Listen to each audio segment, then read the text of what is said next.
बिगर। अब ये जो आपको लेमन दिख रहे हैं यहाँ पे, ये थोड़े बड़े हैं अपने एक्चुअल साइज से। तो ये जो रेशो है, ये जो रेशो है और ये जो रेशो है, ये तीनों एक दूसरे के बराबर होंगे और ये तीनों किसी फिक्स वैल्यू के बराबर होंगे, है ना। जितनी ज़्यादा वेलोसिटी उतना कम रिफ्रैक्टिव इंडेक्स, और जितनी कम वेलोसिटी उतना ज़्यादा रिफ्रैक्टिव इंडेक्स। ऐसा है। ये जो नागिन है ये भी रियल है, ये जो नागिन है। तो जब ऑब्जेक्ट हमारा था इन्फिनिटी के ऊपर, इमेज बनी थी, फर्स्ट इमेज देखो कहाँ पे है, ये रही फर्स्ट इमेज फोकस के ऊपर। जब हमारा ऑब्जेक्ट था सी से बिल्कुल पीछे, तो इमेज बनती थी सेंटर फोकस के बीच में। तो देखा, 5 image real, 5 image real, 1 image virtual, 1 image विर्चुअल।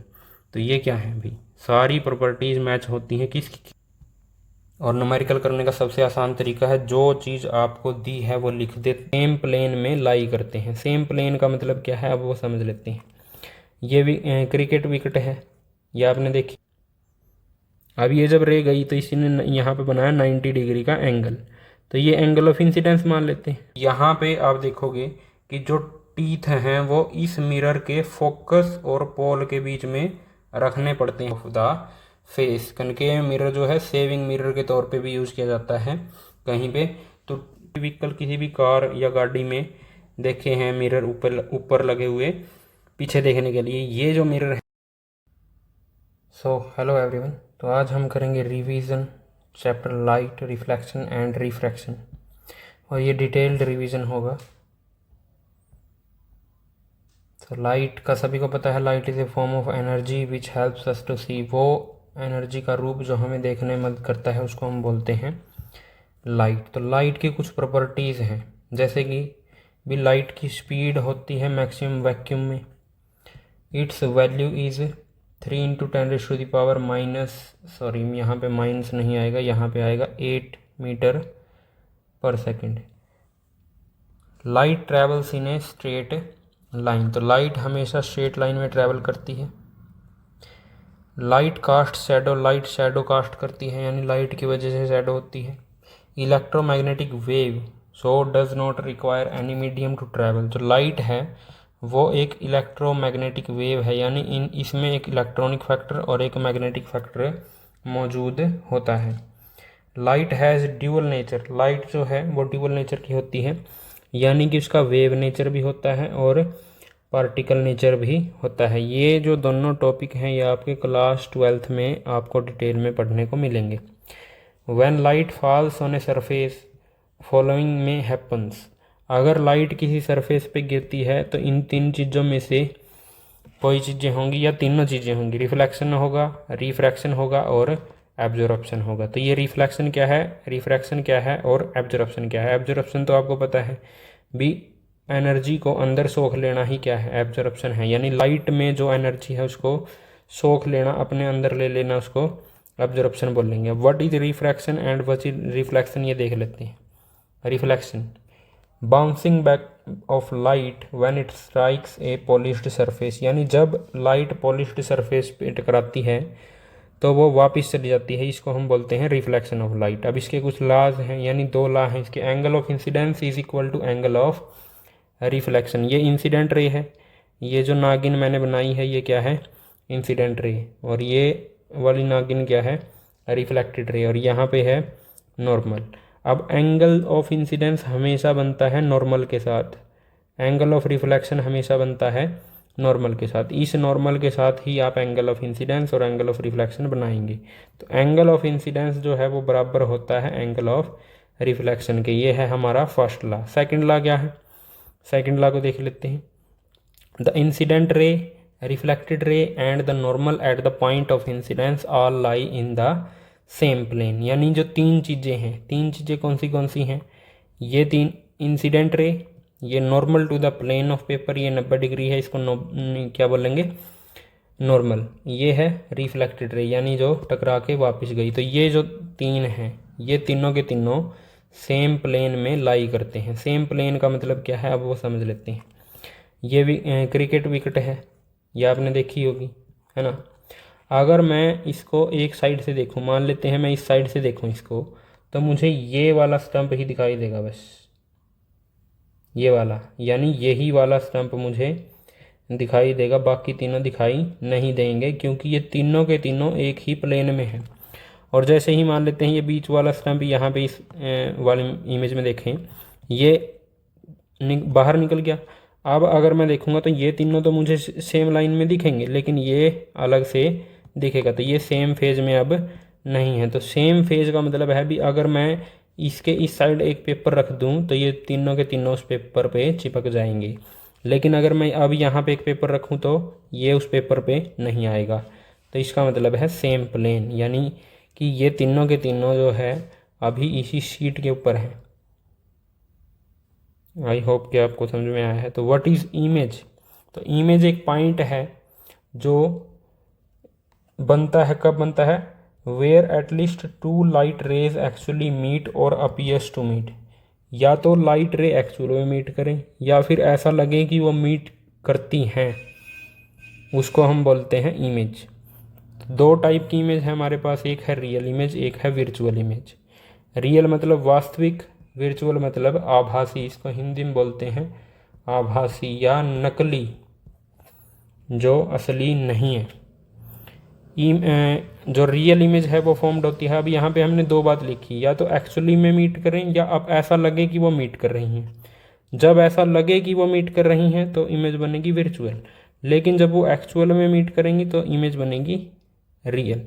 Formed when light ray actually meet, जब लाइट रे एक्चुअल में मीट करेंगी, असलियत में मिलेंगी तो रियल इमेज।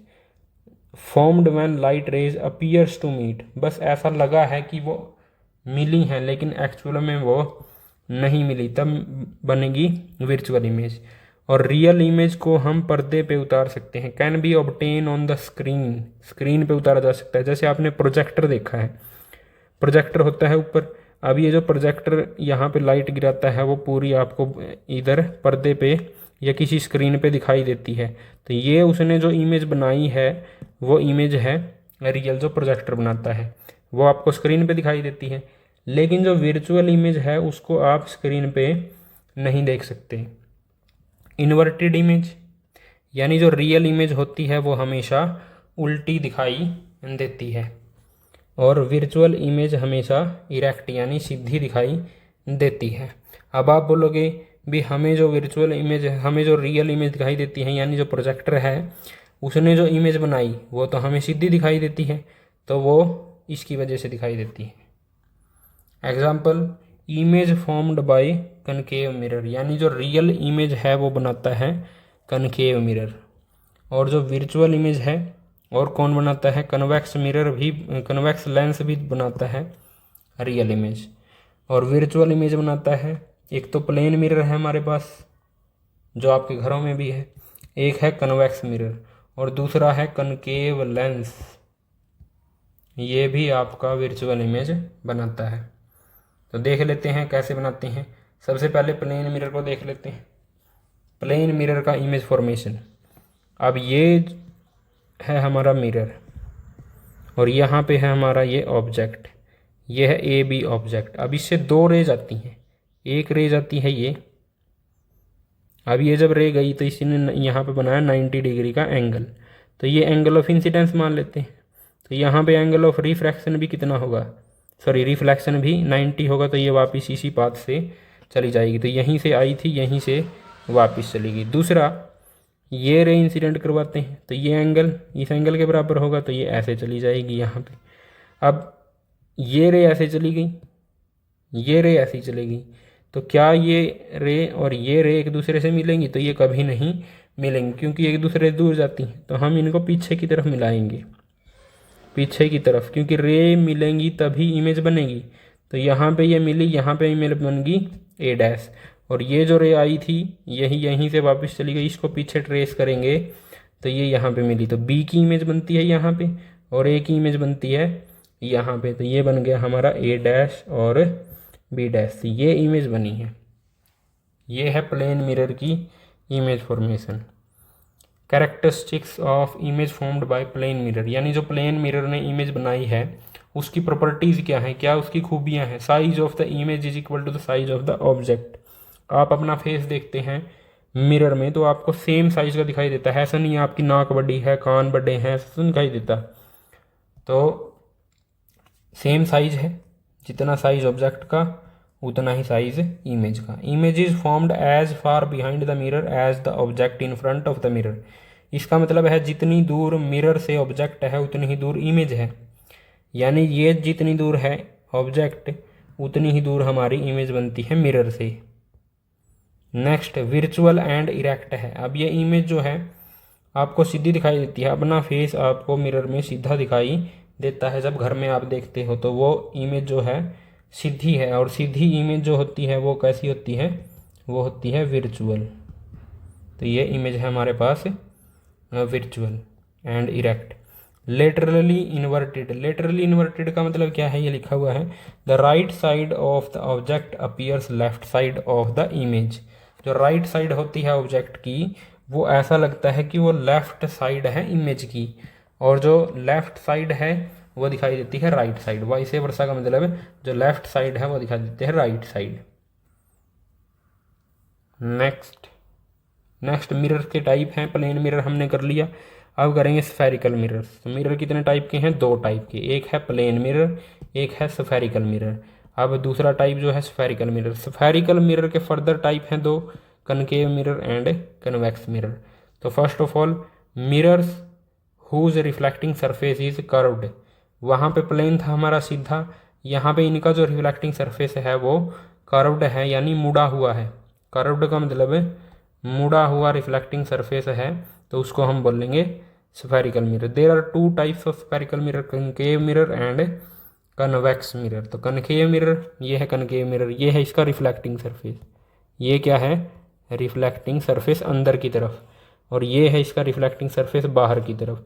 तो जिसका रिफ्लेक्टिंग सरफेस अंदर की तरफ होता है, अंदर क्या होती है केव, केव का मतलब गुफा, तो कौन केव।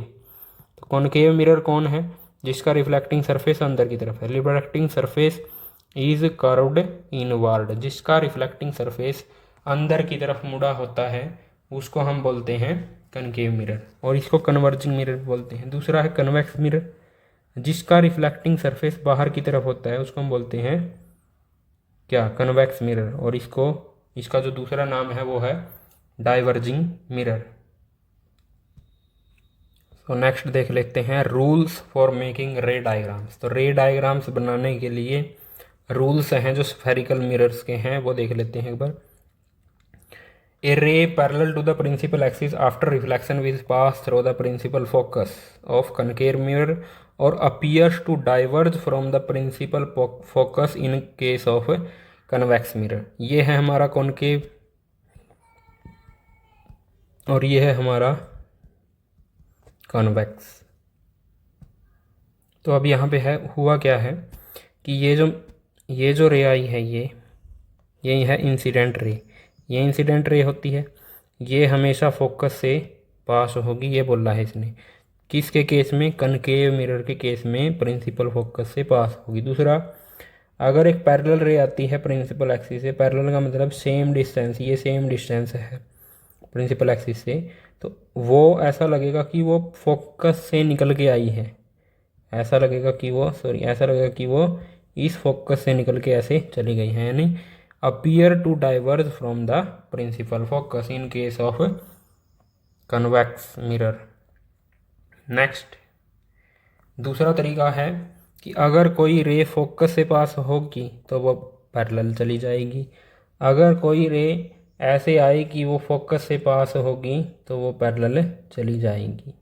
ऐसे आई है कि जैसे फोकस से पास होगी, लेकिन ये है मिरर, अब मिरर के ऐसे अंदर तो लाइट घुस नहीं सकती, तो ये यहाँ से टकरा के ऐसे वापस इस साइड चली जाएगी। ये है सेकंड तरीका, फर्स्ट और सेकंड लगभग सेम है। उसके बाद है थर्ड, अगर हम सेंटर ऑफ कर्वेचर, ये है हमारा सी, सेंटर ऑफ कर्वेचर से अगर कोई रे पास करवाते हैं तो वो रिफ्लेक्शन के बाद भी उसी एंगल पे चली जाएगी या अपने पाथ को रिट्रेस करेगी। ऐसा क्यों है, आपको पता होगा जो रेडियस होती है, ये रेडियस है, रेडियस एंगल बनाती है सर्कल की सर्कमफेरेंस के साथ 90 डिग्री का, तो एंगल ऑफ इंसिडेंस भी हो जाएगा 90 और एंगल ऑफ रिफ्लेक्शन भी 90, तो वो वापस ऐसे ही चली जाएगी। आपने ये पढ़ा है भी सर्कल की जो रेडियस है वो 90 डिग्री का एंगल बनाती है। तो ये जो अगर सर्कल हम कंप्लीट कर दें तो ये वाला जो पार्ट है वो इसकी रेडियस ही है और इसने बनाया 90 डिग्री का एंगल, तो ये वापस इसी पाथ से चली जाएगी। यहाँ पे ऐसा है कि अगर हम सेंटर से पास करने की कोशिश करेंगे तो ये यहीं पे 90 डिग्री का एंगल बनाएगी, क्योंकि इस तरफ अगर 90 डिग्री है तो इस तरफ भी 90 डिग्री है और ये वापस चली जाएगी। क्योंकि आपने ये तो पढ़ा है अभी लीनियर पेयर क्या बनाती है, 180 डिग्री। अगर इस तरफ 90 है तो ये भी 90 है, तो अगर 90 पे आएंगी तो 90 पे ही वापस जाएगी। ये है कन्वेक्स मिरर का केस।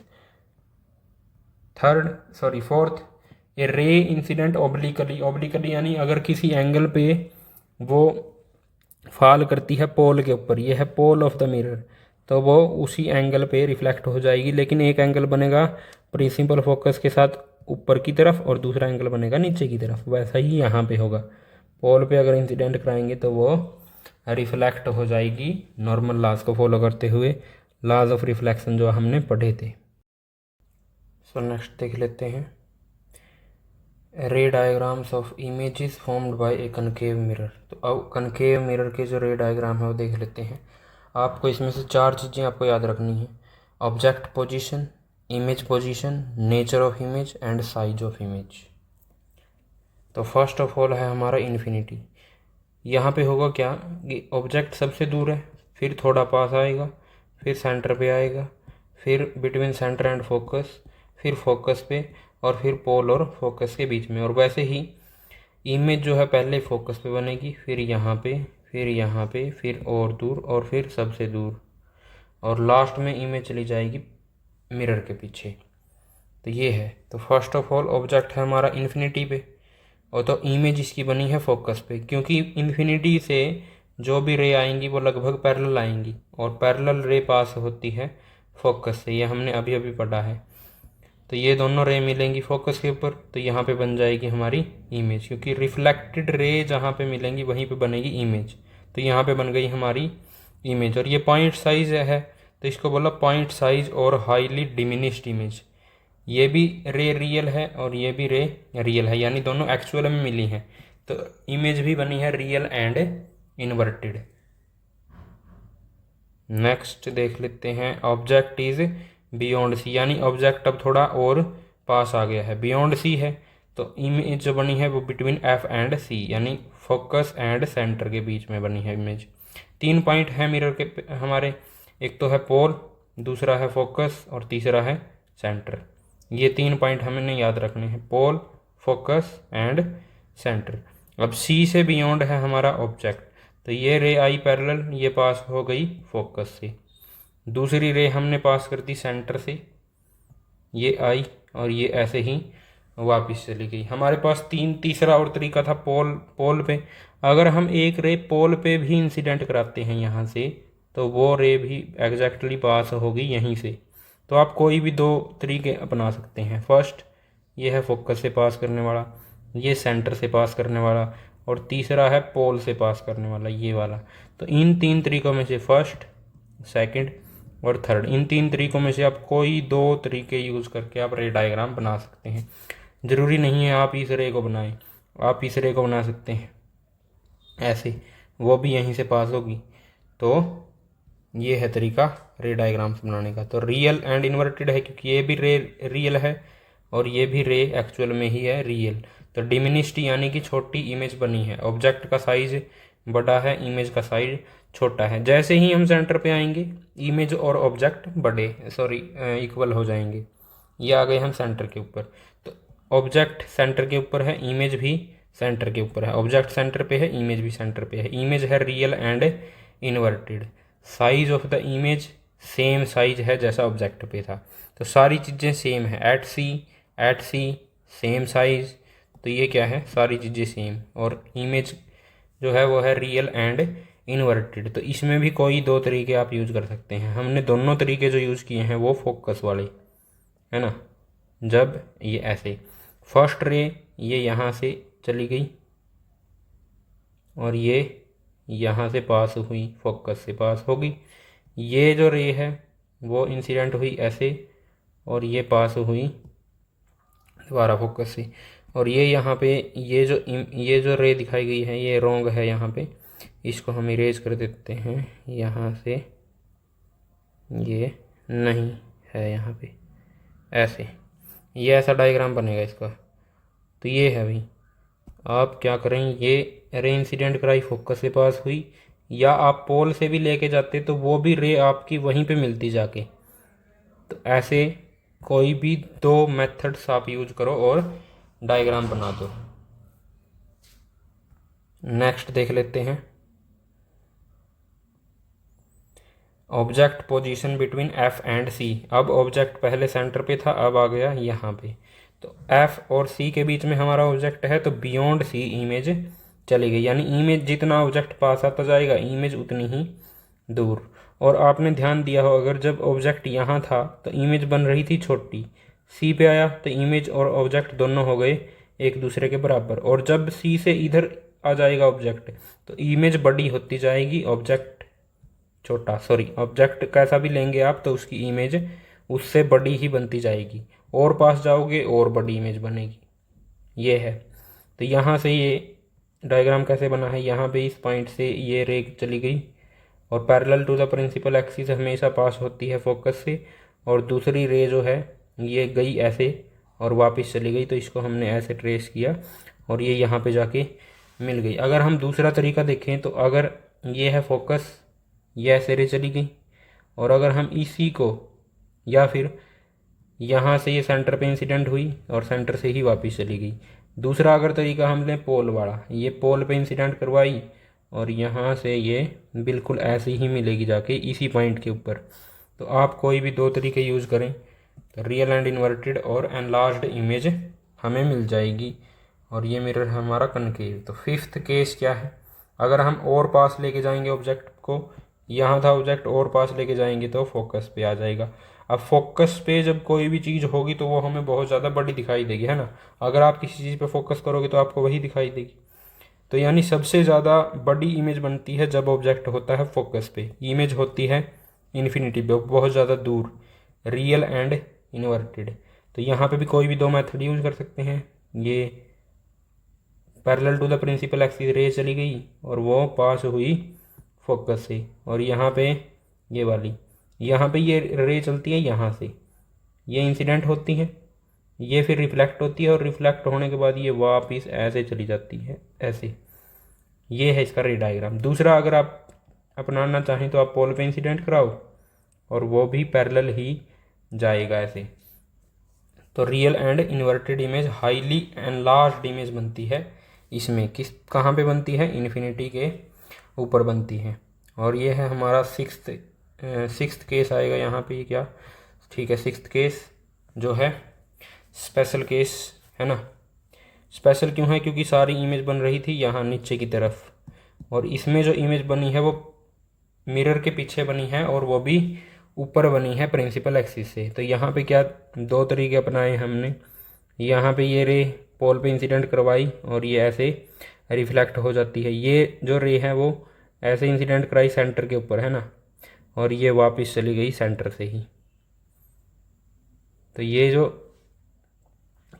अब ये जो रे है और ये जो रे है ये आपस में कभी नहीं मिलेंगे, तो हम इनको ट्रेस बैक करेंगे, पीछे ट्रेस करेंगे और इनको यहाँ पे मिला देंगे। तो यहाँ पे बन गई हमारी इमेज। इमेज की डेफिनेशन में हमने पढ़ा था कि अपीयर्स टू मीट, ऐसा भी हो सकता है कि रे अपीयर करें कि वो मीट कर रही हैं। तो यहाँ पे क्या हुआ है, अपीयर्स टू मीट है ना। तो यहाँ पे ये जो रे है ये नकली है, ये जो रे है ये भी नकली है। तो इसका मतलब ये जो इमेज है वो भी कैसी है, नकली, यानी ये वर्चुअल इमेज है। और इरेक्ट का मतलब सीधी खड़ी है ये इमेज। बिहाइंड द मिरर है और ऑब्जेक्ट है हमारा between F and P, between P and F. Enlarged है यानी ऑब्जेक्ट से बड़ी है, ये ऑब्जेक्ट है और ये इमेज है, दोनों का साइज आप देख लीजिए ऑब्जेक्ट से बड़ी है। तो ये 6 केस थे हमारे कनकेव मिरर के। सबसे पहले इन्फिनिटी पे था तो फोकस पे इमेज बनी थी, बियॉन्ड सी था तो यहाँ इमेज बनी थी, सेंटर पे था तो सेंटर पे इमेज बनी थी, यहाँ पे ऑब्जेक्ट आया तो इमेज चली गई सी से पीछे, अगर यहाँ पे ऑब्जेक्ट आया तो इमेज चली गई इन्फिनिटी पे। यानी ये रिवर्स रिलेशन है, जितना ज़्यादा ऑब्जेक्ट पास आता जाता है उतनी ही इमेज दूर चली जाती है। और लास्ट में जो इमेज है वो इन्फिनिटी चली गई थी, है ना, यहाँ पे फिफ्थ केस में जब फोकस पे था ऑब्जेक्ट यहाँ पे, तो इन्फिनिटी चली गई थी। अब इससे दूर तो क्या जाएगी, तो इमेज चली गई मिरर के पीछे। अब नेक्स्ट देख लेते हैं यूजेस ऑफ कनकेव मिरर। अब यूजेस में जो हमारा फर्स्ट यूज है वो है यूज्ड इन टॉर्चेज, यानी concave mirror is used in torches, search light and vehicles headlight to get a parallel यानी powerful parallel beam of light. आपने देखा है ये जो पीछे है सिल्वर कलर का, ये पूरा क्या है, कनकेव मिरर। ये जो इसके पीछे है पूरा का पूरा, इस टॉर्च के पीछे ये है, इस लाइट के ये अराउंड में है सारा का सारा कनकेव मिरर। और जो डेंटिस्ट यूज करते हैं, concave mirror is also used by dentist to see large image of patient tooth. जो टीथ हैं हमारे, इनकी लार्ज इमेज को देखने के लिए ये जो मिरर यूज किया जाता है ये भी है कॉनकेव मिरर। तो यहाँ पे आप देखोगे कि जो टीथ हैं वो इस मिरर के फोकस और पोल के बीच में रखने पड़ते हैं अगर हमें एक शार्प इमेज देखनी है। तो यहाँ पे देखिए ये जो सिक्स्थ पोजीशन है हमारी, क्योंकि हमें चाहिए टीथ की सीधी इमेज, है ना, सीधी इमेज चाहिए। तो सीधी इमेज कब मिलेगी, जब टीथ यहाँ पे होगा, फोकस और पोल के बीच में होगा, यहाँ पे कहीं भी होगा तो ही सीधी इमेज मिलेगी। अदरवाइज आपको पता है कनकेव मिरर जो है वो उल्टी इमेज बनाता है, यानी रियल एंड इन्वर्टेड इमेज ही बनाता है। तो जो टीथ है वह बिटवीन एफ एंड पी होना जरूरी है, अदरवाइज इमेज जो है वो रिवर्स यानी उल्टी दिखाई देगी। Concave mirror is used as a shaving mirror to see a large image of the face. Concave mirror जो है सेविंग मिरर के तौर पे भी यूज किया जाता है कहीं पे, to see the large image of the face. वैसा ही यहाँ पे है, जो फेस है हमें वो फोकस और पोल के बीच में रखना होता है। और ये ज़्यादा हाईली कनकेव नहीं होते हैं, यानी हाईली मुड़े हुए नहीं होते हैं, बिल्कुल थोड़ा सा बैंड होता है ये। तो लार्ज फोर्थ है large concave mirror are use to concentrate sunlight to produce heat in solar furnaces या सोलर कुकर। जो सोलर कुकर होते हैं वहाँ पे हीट को कंसनट्रेट करने के लिए, यानी एक पॉइंट पे लेके आने के लिए, एक पॉइंट पे कंसनट्रेट करने के लिए यूज़ किया जाता है कनकेव मिरर का। अब आ जाते हैं रे diagram of images formed by convex mirror. जो कन्वेक्स मिरर है वो कैसे रे डायग्राम बनाता है। फर्स्ट है ऑब्जेक्ट पोजीशन। तो ऑब्जेक्ट पोजीशन फर्स्ट आपको पता है सबसे दूर है इन्फिनिटी और बनेगा फोकस के ऊपर, क्योंकि पैरेलल आने वाली रे मिलती कहाँ पे है, या ऐसा लगता है कि मिली है कहाँ पे, फोकस के ऊपर, है ना। तो ये इमेज हमारी बनती है यहाँ पे और हाईली डिमिनिश्ड है। अब ये रे तो ऐसे चली गई क्योंकि ये इसके अंदर तो जा नहीं सकती, ये तो मिरर है, मिरर के अंदर लाइट जा नहीं सकती, तो इससे टकरा के लाइट चली गई ऐसे कि वो फोकस से पास हुई हो, ऐसे चली गई। तो ये लाइट को हमने पीछे मिला दिया, तो यहाँ पे हमारी इमेज बन गई। अब ये क्या है, नकली, है ना। ये भी क्या है, ये भी नकली है, ये भी अनरियल, ये भी अनरियल। तो इमेज भी हमारी क्या है, अनरियल, यानी विर्चुअल एंड इरेक्ट इमेज है। ये सीधी इमेज तो है लेकिन बहुत ज़्यादा छोटी है, यानी पॉइंट साइज्ड इमेज है। तो ये तो था first diagram. Second diagram object position between pole and infinity. तो अब इन्फिनिटी से और पोल तक आप कहीं भी ऑब्जेक्ट को रखिए, इमेज आपकी हमेशा एफ और पी के बीच में ही आएगी।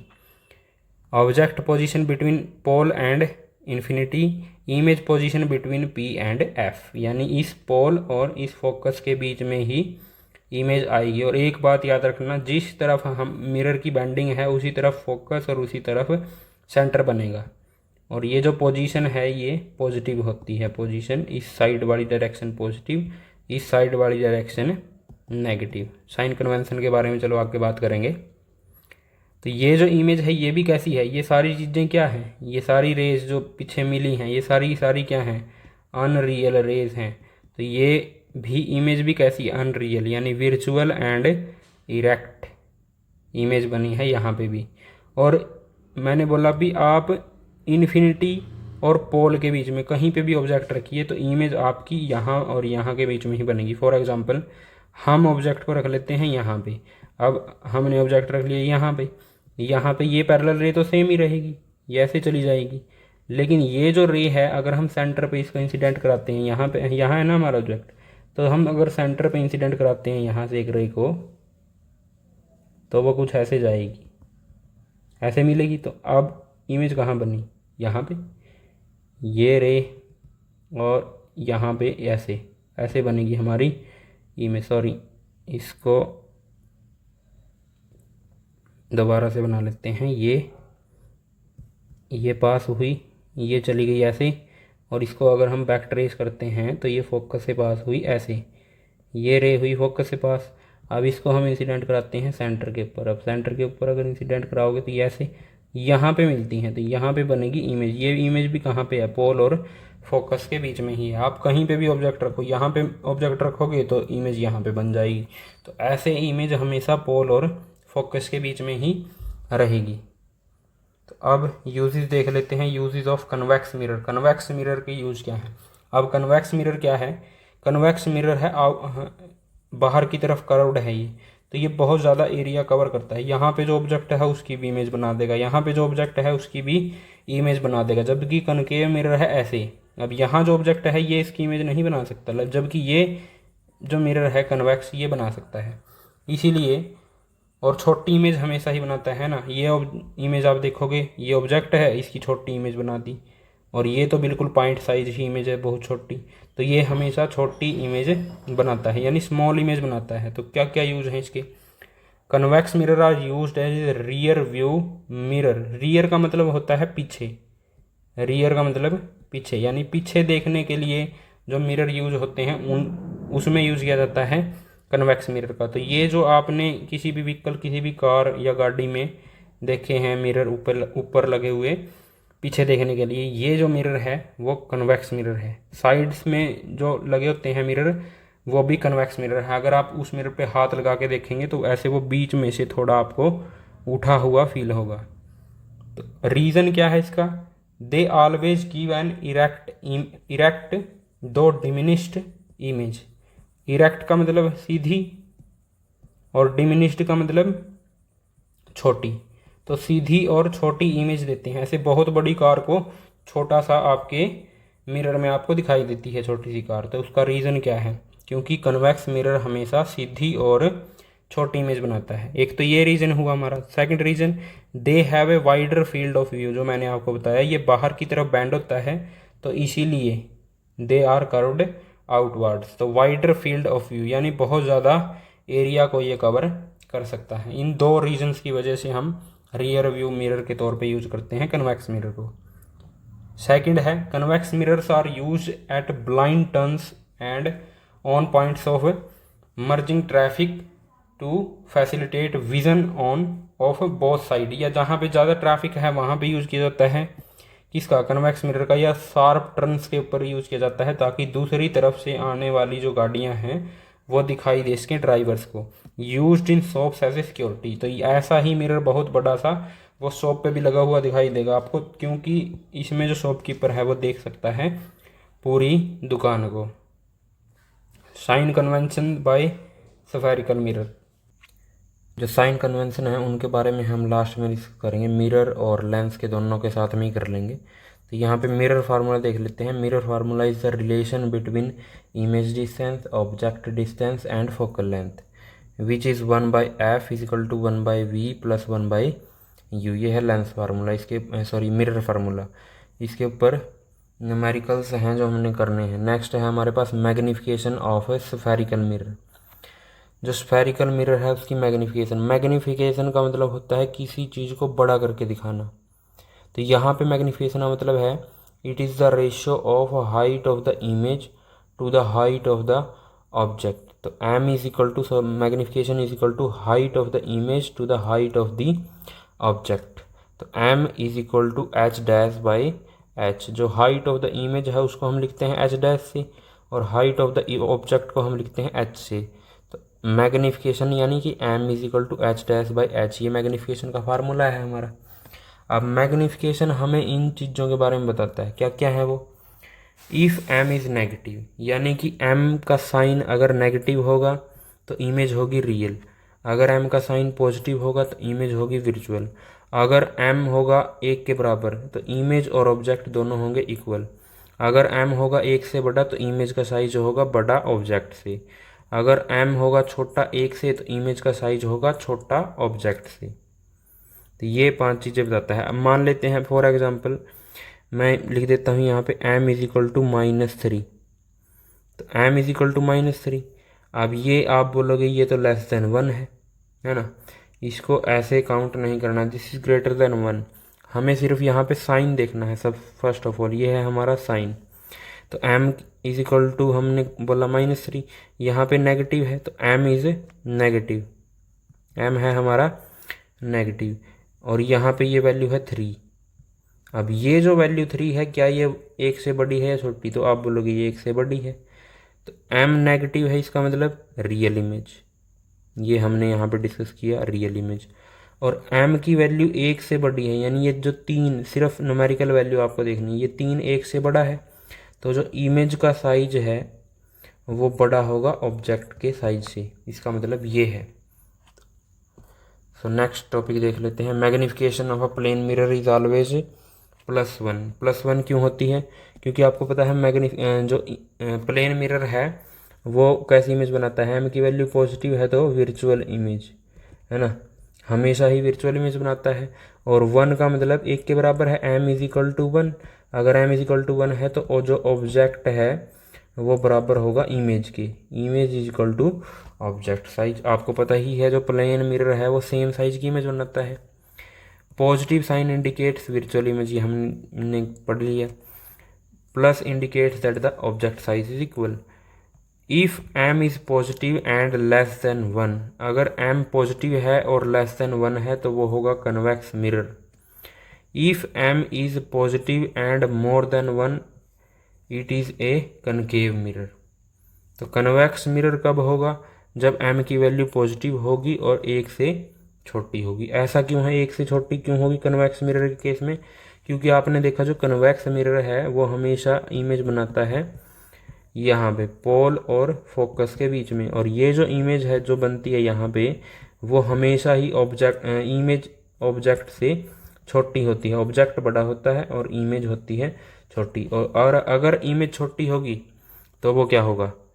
लेस देन 1 m की वैल्यू। दूसरी बात, कन्वेक्स मिरर हमेशा इमेज बनाता है वर्चुअल, तो m की वैल्यू प्लस और लेस देन 1। दूसरी तरफ कनकेव मिरर, अगर m की वैल्यू पॉजिटिव भी है लेकिन वो ग्रेटर देन 1 है तो होगा कनकेव मिरर। कनकेव मिरर क्यों होगा? क्योंकि आपको पता है कनकेव मिरर ही वर्चुअल इमेज बनाता है जो ऑब्जेक्ट से बड़ी होगी, अदरवाइज तो कन्वेक्स मिरर बनाता है। m is negative it is a concave mirror. अगर m की वैल्यू नेगेटिव है, ये इकलौता ऐसा केस है जब m की वैल्यू नेगेटिव होगी और वो कनकेव मिरर होगा ना, अदरवाइज तो अगर पॉजिटिव दो केस है हमारे पास। अगर पॉजिटिव है और लेस देन 1 है तो कन्वेक्स, अगर पॉजिटिव है और मोर देन 1 है तो कनकेव। नेक्स्ट है हमारे पास रिफ्रैक्शन ऑफ लाइट। तो ये नेक्स्ट टॉपिक है रिफ्रैक्शन। रिफ्रैक्शन का मतलब अब लाइट का जो मीडियम है वो चेंज होगा। Refraction is the bending of light when it enters obliquely from one transparent medium to another. इसका मतलब क्या है? ऑब्लिकली का मतलब है किसी एंगल पे अगर कोई लाइट एक दूसरे मीडियम में जाती है तो उसका होगा रिफ्रैक्शन ऑफ लाइट, यानी उसकी जो डायरेक्शन है वो चेंज हो जाएगी।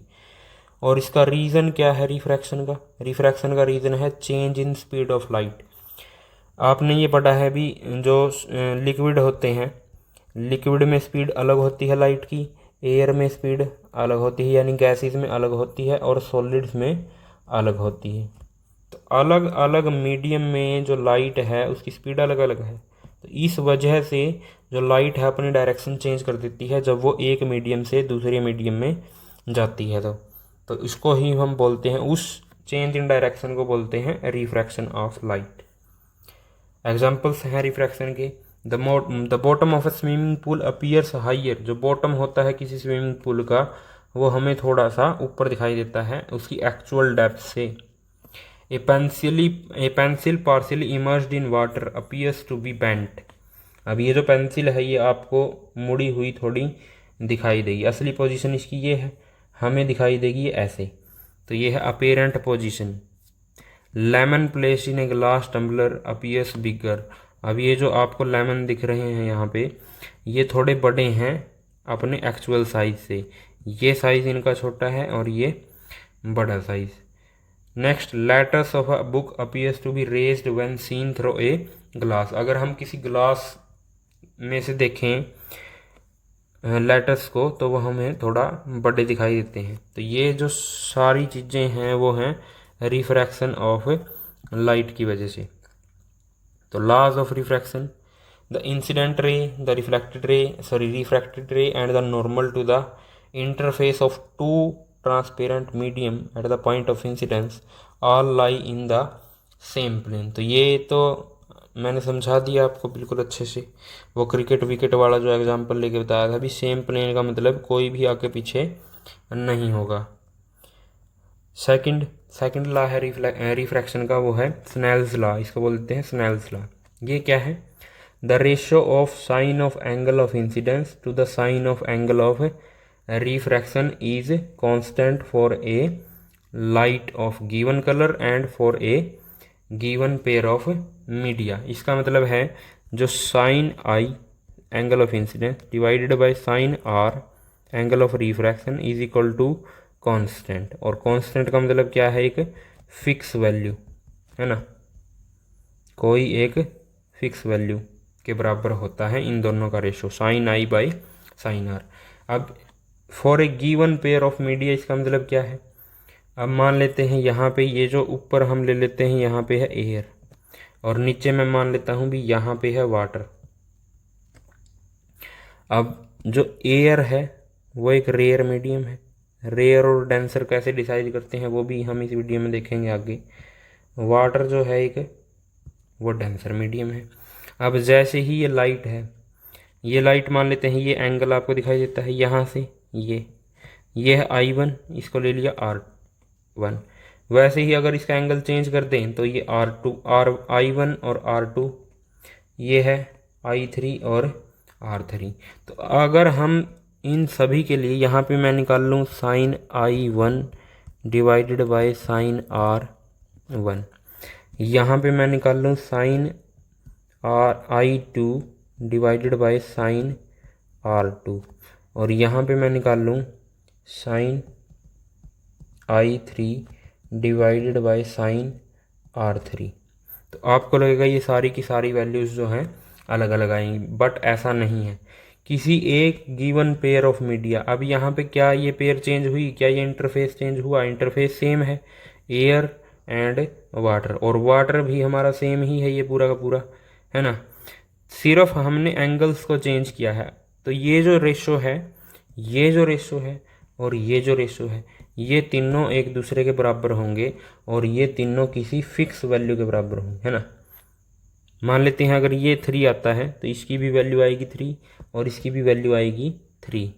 अगर इसकी वैल्यू 0.5 आती है तो इसकी भी वैल्यू आएगी 0.5, इसकी भी वैल्यू आएगी 0.5। तो ये तीनों भी आपस में क्या हुए? इक्वल। तो इसका मतलब है किसी एक कलर ऑफ लाइट के लिए, किसी एक गिवन पेयर ऑफ मीडिया के लिए, ये जो यहाँ पे कलर ऑफ लाइट हमारा रेड दिखाई देता है हमें, तो रेड मान लेते हैं कलर और एयर वाटर हमारा इंटरफेस। तो इस given colour of light red के लिए और पेयर ऑफ मीडिया मीडिया का मतलब मीडियम का, ये है मीडियम का प्लूरल फॉर्म को बोलते हैं मीडिया। एक मीडियम, ये दूसरा मीडियम, तो दोनों को मिला के बोल दिया पेयर ऑफ मीडिया। नेक्स्ट है रिफ्रैक्टिव इंडेक्स। ये ही वो क्वांटिटी है जिसे हम डिसाइड करेंगे भी कौन सा मीडियम रेयर है, कौन सा मीडियम डेंसर है। तो देख लेते हैं डेफिनेशन क्या है। डेफिनेशन क्या है? रेशो है डिफरेंट मीडियम में स्पीड ऑफ लाइट का। तो velocity of light in medium 1 divided by velocity of light in medium second, तो इसको बोलते हैं हम refractive index is equal to V1 by V2। तो यहाँ पे N21 means refractive index of second medium. ये जो लिया है हमने, जो आप नीचे वेलोसिटी जिसकी भी मीडियम की लोगे तो उसका रिफ्रैक्टिव इंडेक्स निकाल लेंगे हम ऊपर वाले के रिस्पेक्ट में। तो N21 refractive index of medium second, तो उसकी वेलोसिटी नीचे और फर्स्ट वाले की वेलोसिटी ऊपर। तो refractive index of second with respect to first, यहाँ पे refractive index of first with respect to second, और इसको डिनोट करेंगे हम n/1 से।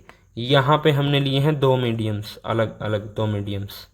अगर हम बोल रहे हैं भी एक मीडियम को हम वैक्यूम में बदल दें तो उसको हम बोल लेंगे absolute refractive index, refractive index of a medium with respect to vacuum और एयर। और वैक्यूम या फिर एयर में जो स्पीड ऑफ लाइट है वो है 3 × 10⁸ मीटर पर सेकेंड, ये स्पीड ऑफ लाइट है वैक्यूम में। अब ये रिफ्रैक्टिव इंडेक्स होगा n=c/v। आपको पता है speed of light in vacuum को हम c से डिनोट करते हैं, तो रिफ्रैक्टिव इंडेक्स c/v। और इसी एब्सोल्यूट रिफ्रैक्टिव इंडेक्स को हम सिंपली बोल देते हैं सिर्फ रिफ्रैक्टिव इंडेक्स। तो n=c/v, ये फार्मूला हम ज़्यादातर यूज़ करेंगे। तो refractive index of one medium is reciprocal of others refractive index, ये तो आपको क्लियर ही है। n12 is equal to 1/n21 और n12 is equal to n1 divided by n21 और n21 is equal to 1 divided by n12। अब refractive index से notes देख लेते हैं भी कौन सा मीडियम रेयर होगा, कौन सा मीडियम डेंसर होगा। Refractive index of diamond is the higher till date, तो रिफ्रैक्टिव इंडेक्स ऑफ डायमंड है, सबसे ज़्यादा रिफ्रैक्टिव इंडेक्स है डायमंड का। It is 2.42, it means speed of light is 1/2.42 times less in diamond, यानी जितना ज़्यादा रिफ्रैक्टिव इंडेक्स उतनी ज़्यादा उस मीडियम में स्पीड कम। यहाँ पे देख लो आप फार्मूले में, जितनी ज़्यादा वेलोसिटी उतना कम रिफ्रैक्टिव इंडेक्स, और जितनी कम वेलोसिटी उतना ज़्यादा रिफ्रैक्टिव इंडेक्स। तो हमने क्या बोला है भी, ये है कम स्पीड, अगर कम स्पीड है तो रिफ्रैक्टिव इंडेक्स होगा ज़्यादा, diamond than vacuum. Optically denser medium कौन सा होगा, आउट ऑफ 2 गिवन मीडिया, अगर दो मीडियम लेते हैं हम, मीडियम 1 और medium second, the medium with higher value of refractive index is denser. मान लेते हैं इसका रिफ्रैक्टिव इंडेक्स है ज़्यादा, अगर इसका रिफ्रैक्टिव इंडेक्स ज़्यादा है तो ये डेंसर है, और जिसका रिफ्रैक्टिव इंडेक्स कम है वो रेयर है। और जो डेंसर और रेयर मीडियम होता है वो होता है कंपैरिजन में ही। किसी भी एक मीडियम को हम ये नहीं बोल सकते, अगर मैं एयर ले लेता हूँ मैं ये नहीं बोल सकता भी एयर एक डेंसर मीडियम है। अगर मैंने ग्लास ले लिया तो मैं ये नहीं बोल सकता कि ग्लास एक डेंसर मीडियम है। अगर मैंने वाटर ले लिया मैं ये नहीं बोल सकता कि वाटर एक डेंसर मीडियम है। उसके लिए आपको चाहिए दो मीडियम। मान लेते हैं एक एयर ले लिया, एक वाटर ले लिया, तो अब ये है डेंसर, ये है रेयर। एक ग्लास ले लिया, एक वाटर ले लिया, तो कौन सा रेयर है कौन सा डेंसर है वो कंपैरिजन से ही पता चलेगा, otherwise there is no denser and no rare medium. When light enters obliquely from a rare to a denser medium, it bends towards the normal. तो जब लाइट रेयर से डेंसर मीडियम में जाएगी, यानी यहाँ स्पीड थी हाई, है ना, speed of light rare medium में हाई होती है, यहाँ स्पीड हो गई लो, तो लो हो गई, मान लेते हैं इसको ऐसे सीधा जाना था इधर, ये हो गई इस तरफ, याद करने के लिए सिर्फ भी ऐसे सीधा जाना था, और ये हो गई लो, नॉर्मल की तरफ लो, ये है टुवार्ड्स नॉर्मल, जब जाएगी rare to denser. Next, when light enters obliquely from denser to a rare medium, और जब लाइट डेंसर से रेयर मीडियम में जाएगी, यहाँ स्पीड थी लो, एकदम से हाई स्पीड हो जाएगी, है ना। जैसे बच्चे होते हैं ना, स्कूल में बिल्कुल रूल्स को फॉलो करेंगे और एकदम से कॉलेज में जाते ही क्या है, खुल जाएंगे पूरा का पूरा, तो उड़ते फिरेंगे इधर उधर। ये लाइट भी वैसा ही करेगी। यहाँ पे क्या है, डेंसर मीडियम, अब स्पीड यहाँ पे है लो, और एकदम से इसको स्पीड मिलेगी तो ये उड़ती फिरेगी, और उड़ती फिरेगी तो ये नॉर्मल से दूर चली जाएगी, सिंपल है। Next, refractive index of a medium does not depend on a physical density. अब इस फिजिकल डेंसिटी का क्या मतलब है, आपको ये पता है भी कैरोसिन जो है और जो वाटर है, kerosene is lighter than water, water ज़्यादा हैवी है तो वाटर की डेंसिटी ज़्यादा है, कैरोसिन की फिजिकल डेंसिटी कम है। डेंसिटी मतलब मास डिवाइडेड बाय वॉल्यूम, जो आपने पढ़ा है। पिछली क्लासों में, उसको बोलते हैं हम डेंसिटी या फिजिकल डेंसिटी। तो फिजिकल डेंसिटी तो वाटर की क्या है, ज़्यादा, लेकिन रिफ्रैक्टिव इंडेक्स जो है वो केरोसिन का ज़्यादा है और वाटर का कम है। अगर रिफ्रैक्टिव तो ये है क्या, डेंसर मीडियम है। अदरवाइज डेंसिटी ज़्यादा है वाटर की, फिजिकल डेंसिटी ज़्यादा है वाटर की, लेकिन ऑप्टिकल डेंसिटी ज़्यादा है केरोसिन की। नेक्स्ट देख लेते हैं, spherical lens, A transparent medium bound by two surfaces of which one और बोथ सरफेसेस आर कर्व्ड। यानी कि या तो एक सरफेस कर्व्ड होगा या दोनों के दोनों सरफेस कर्व्ड होंगे। ऐसा नहीं है भी कोई भी सरफेस कर्व्ड नहीं है, इसके बीच में एक ट्रांसपेरेंट मीडियम को हमने फिल कर दिया। ये भी कर्व्ड सरफेस है, ये भी कर्व्ड सरफेस है, ये भी मुड़ा हुआ सरफेस है, ये भी मुड़ा हुआ है, ये भी मुड़ा हुआ है, ये भी मुड़ा हुआ है। अगर मैं बोलूँ कि ये सरफेस ले लिया मैंने और इसमें भर दिया मैंने एक ट्रांसपेरेंट मीडियम, तो हम इसको लेंस नहीं बोलेंगे, क्योंकि इस स्ट्रक्चर में क्या है, दोनों के दोनों सरफेस स्ट्रेट हैं, कोई भी मुड़ा हुआ नहीं है। और अगर मुड़ा हुआ सरफेस यानी कर्व्ड सरफेस हमारे पास नहीं है तो वो लेंस नहीं होगा। दो टाइप के लेंस है हमारे पास, दो टाइप के स्फेरिकल लेंस। कौन से, एक तो कन्वेक्स लेंस, एक है कॉनकेव लेंस। तो ये डायग्राम है, ये है कन्वेक्स लेंस, ये है कॉनकेव लेंस। आप देख सकते हैं यहाँ पे ये इसके कॉर्नर क्या है, थिन है, और बीच में से ये है थिक, यहाँ से थिक है, यहाँ से थिन है। तो thin from the corner, thick at the centre. और कन्वेक्स लेंस को ही बोलते हैं हम कन्वर्जिंग लेंस। कन्वर्जिंग का मतलब अगर हम रे ऑफ लाइट लेके आए इस साइड से और एक यहाँ से, तो ये एक पॉइंट के ऊपर दोनों लाइट को मिला देगा, उसको हम बोलेंगे कन्वर्ज करना, यानी मिला देता है। कनकेव लेंस, ये बीच से क्या है, थिन, और साइड से क्या है, thick from the corner and thin at the centre से है थिन। ये है डाइवर्जिंग। डाइवर्ज का मतलब दूर भेज देना, ये लाइट आई, ये लाइट आई, तो ये इसको क्या करेगा, दूर भेज देगा एक दूसरे से, तो इसको हम बोलते हैं डाइवर्जिंग लेंस।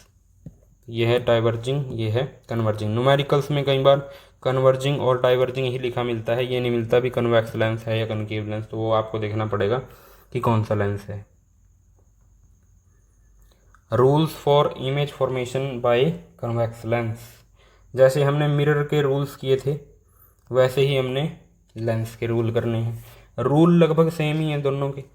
जैसे यहाँ भी जो रे आती है parallel to the principal axis, वो हमेशा पास होगी फोकस से। अब पॉइंट ये है भी यहाँ पे फोकस हैं दो, तो जिस फोकस का हम यूज़ करेंगे उसी फोकस की बात करेंगे सिर्फ। ये है वो हमारा, ये इस तरफ की डिस्टेंस हमारी होती है कैसी, पॉजिटिव, इस तरफ की डिस्टेंस हमारी होती है नेगेटिव। प्रिंसिपल एक्सिस से ऊपर की डिस्टेंस होती हैं पॉजिटिव और प्रिंसिपल एक्सिस से नीचे की डिस्टेंस होती हैं नेगेटिव। तो ये है साइन कन्वेंशन सिंपली। तो ये जो कन्वेक्स लेंस है, ये वाली डिस्टेंस इसकी फोकल लेंथ है और इसकी फोकल लेंथ होती है पॉजिटिव, क्योंकि ये पॉजिटिव डायरेक्शन की तरफ है। तो हम इस फोकल लेंथ का इस फोकस का यूज़ करते हैं हमेशा, तो हम इस फोकल लेंथ को ही बोलेंगे। अदरवाइज आप ये नहीं बोल सकते भी ये फोकल लेंथ भी तो है इसकी और ये तो नेगेटिव है, हम इसकी फोकल लेंथ पॉजिटिव क्यों बोलते हैं, क्योंकि रे पास होगी हमेशा इससे रे पास नहीं होगी, क्योंकि ऑब्जेक्ट को हम रखते हैं साइन कन्वेंशन में हमेशा लेफ्ट साइड में। ये है हमारी लेफ्ट साइड, तो ऑब्जेक्ट यहाँ पे है, तो ऑब्जेक्ट की साइड से जो रे आई है parallel to the principal axis, वो हमेशा पास होगी फोकस से। ये यहाँ पे लिखा हुआ है। Next, a ray of light passing through the principal focus will emerge parallel to the principal axis। ये उल्टा है भाई, कुत्ते को टॉमी बोल दिया, टॉमी को कुत्ता बोल दिया, सेम ही है। अब यहाँ पे क्या हुआ भी, फोकस से अगर हम लेके जाएंगे किसी लाइट को तो वो प्रिंसिपल एक्सिस के पैरेलल चली जाएगी। ये तो दोनों सेम बात है ना, फोकस से अगर कोई लाइट गई है तो वो parallel to the principal axis गई। Next, a ray of light passing through the optical center will emerge without any deviation। और अगर हम किसी लाइट को ऑप्टिकल सेंटर से पास करेंगे तो वो बिना किसी रिफ्लेक्शन के पास हो जाएगी, बिना किसी डेविएशन के, सॉरी रिफ्लेक्शन नहीं डेविएशन, यानी उसकी डायरेक्शन में कोई चेंज नहीं आएगा। तो इसको बोलते हैं, ये तीन तरीके हैं हमारे पास रे डायग्राम्स फॉर्म करने के कन्वेक्स लेंस। पहला तरीका हमारा था parallel to the principal axis, दूसरा तरीका था फोकस से, वो पैरेलल चली जाएगी, और तीसरा तरीका है ऑप्टिकल सेंटर से पास कराना। तो इन 3 तरीकों का ही यूज करके हम डायग्राम बनाएंगे। तो डायग्राम्स क्या हैं, इमेज फॉर्मेशन डायग्राम्स हैं कन्वेक्स लेंस की। तो फर्स्ट ऑफ ऑल ऑब्जेक्ट हम लेते हैं सबसे दूर, फिर थोड़ा पास, फिर थोड़ा पास, फिर थोड़ा पास, ऐसे करते हैं। इन्फिनिटी पे ऑब्जेक्ट, फिर सी के पास में, फिर सी के ऊपर, फिर सेंटर फोकस के बीच में, फिर फोकस के ऊपर, फिर फोकस और ऑप्टिकल सेंटर के बीच में। यहाँ पे जो पॉइंट्स हैं भाई वो ज़्यादा हैं मिरर के केस से। ये है ऑप्टिकल सेंटर, ये है फोकस, ये भी है फोकस, ये है फोकस, और ये है 2F। यानी ये जो हैं ये सेंटर से ही हैं, बस इनको नाम दे दिया 2F1, 2F2, ये हैं एक्चुअल में सेंटर्स। तो यहाँ पे फर्स्ट ऑफ ऑल हमारा ऑब्जेक्ट है इन्फिनिटी पे, और जो ऑब्जेक्ट इन्फिनिटी पे होगा वहाँ से रेज जो आएंगी वो parallel to the principal axis आएंगी। तो ये जो रेज आई हैं सारी की सारी parallel to the principal axis. अब पैरेलल आएंगी तो फोकस पे मिलेंगी जाके, तो ये मिल गई फोकस पे जाके। और जहाँ पे रेज मिलती है हमने पढ़ा है वहाँ पे बनती है कौन, वहाँ पे बनती है खिचड़ी, है ना। तो वहाँ पे बनेगी भाई इमेज। और जहाँ पे सारी की सारी ये जो रे आई है वो नकली है असली है, तो असली है, ये है रियल। तो यहाँ पे जो बना है, जो हमने खिचड़ी पकाई है वो भी क्या है, रियल, है ना। यहाँ पे जो इमेज बनेगी वो भी क्या है, रियल। सिंपल है। तो रियल एंड इन्वर्टेड इमेज। अब ये इन्वर्टेड कहाँ से आया, तो रियल इमेज हमेशा इन्वर्टेड होती है, सच कड़वा होता है ना। तो रियल इमेज भी इन्वर्टेड होती है, यानी रियल इमेज उल्टी होती है। ऑब्जेक्ट पोजीशन इन्फिनिटी है, इमेज की पोजीशन है F2। अब यहाँ पे लेंस के केस में आपको F2, F1 ऐसे ध्यान रखना पड़ेगा। ज़्यादातर हम F2 का यूज़ करेंगे कन्वेक्स लेंस के केस में, है ना। Next nature of the image आपको बता दिया। साइज ऑफ द इमेज आपको दिखाई दे रहा है, ये देखो कितनी बड़ी इमेज है ना। तो बड़ी है तो पॉइंट साइज है ना, बड़ी है ना। तो ये बहुत ही छोटी इमेज है, हाईली डिमिनिश्ड। नेक्स्ट देख लेते हैं, अब थोड़ा पास आ गया ऑब्जेक्ट हमारा। ऑब्जेक्ट पोजीशन बियॉन्ड 2F1, ये है 2F1, या आप C1 बोल लो भी, सेंटर से बियॉन्ड, बियॉन्ड सेंटर C1, है ना। बियॉन्ड C1 है, ये C1 से पीछे है, ये ऑब्जेक्ट है। 2 तरीके हमने यूज़ किए हैं और 2 ही तरीके हम यूज़ करेंगे। पूरे कन्वेक्स लेंस में सिर्फ 2 तरीके यूज होंगे, parallel to the principal axis, optical centre से पास करवाना। Parallel to the principal axis, optical centre से पास करवाना, ये 2 तरीके यूज करेंगे। तो ये 2 तरीके हमने यूज़ किए इसमें। ये parallel to the principal axis, इसको पास करवाया फोकस से, तो ये इस पॉइंट पे मिल जाते हैं, यहाँ पे बन जाती है इमेज। और मैंने ये आपको बताया है भी, जब तक आप सेंटर से पीछे रखेंगे ऑब्जेक्ट को तब तक आपकी इमेज होगी ऑब्जेक्ट से छोटी, और जैसे ही आप सेंटर पे आते हैं तो इमेज हो जाती है ऑब्जेक्ट के बराबर। और जब आप सेंटर से आगे चले जाते हैं लेंस की तरफ तो इमेज आपकी हो जाती है बड़ी। यानी जितना ज़्यादा पास कोई चीज़ आएगी, सीधी बात है, जितना ज़्यादा पास कोई चीज़ आएगी वो हमें उतनी ज़्यादा बड़ी दिखाई देगी, है ना। तो इमेज की पोजीशन क्या है भाई, ये है इमेज की पोजीशन F2 और 2F2 के बीच में, F2 एंड 2F2 के बीच में। नेचर कैसा है, नेचर आपको दिखाई देता है। ये कैसी इमेज है, ये जो नागिन है ये असली है ना यहाँ से, और ये जो नागिन है ये भी असली है। तो जब नागिन नागिन यहाँ पे मिली है तो इमेज कौन सी बनी है, रियल एंड इन्वर्टेड। उल्टी तो दिखाई देती है, रियल एंड इन्वर्टेड इमेज कैसी है, डिमिनिश्ड है, यानी कि छोटी है। किससे छोटी है, ऑब्जेक्ट से छोटी है। नेक्स्ट देख लेते हैं भाई, नेक्स्ट है हमारा object position eight 2F2। 2F2 पे है ऑब्जेक्ट पोजीशन। अब ऑब्जेक्ट हमारा आ गया और पास 2F2। 2F2 क्या होता है, सेंटर। और जब भी ऑब्जेक्ट होता है सेंटर पे तो इमेज कहाँ पे बनती है, सेंटर पे। तो ये इमेज बन गई 2F2 पे। ऑब्जेक्ट है 2F1 पे, सॉरी 2F1 पे ऑब्जेक्ट है, तो इमेज क्या 2F1 पे बनेगी, नहीं। लेंस में तो लाइट जा सकती है ना एक साइड से दूसरी साइड, तो इमेज बनेगी दूसरी साइड। और दो तरीके यूज किए हैं, 1, 2, यही दोनों तरीके यूज किए हैं यहाँ पे भी। और इमेज बन गई हमारी किसके ऊपर, सेंटर के ऊपर।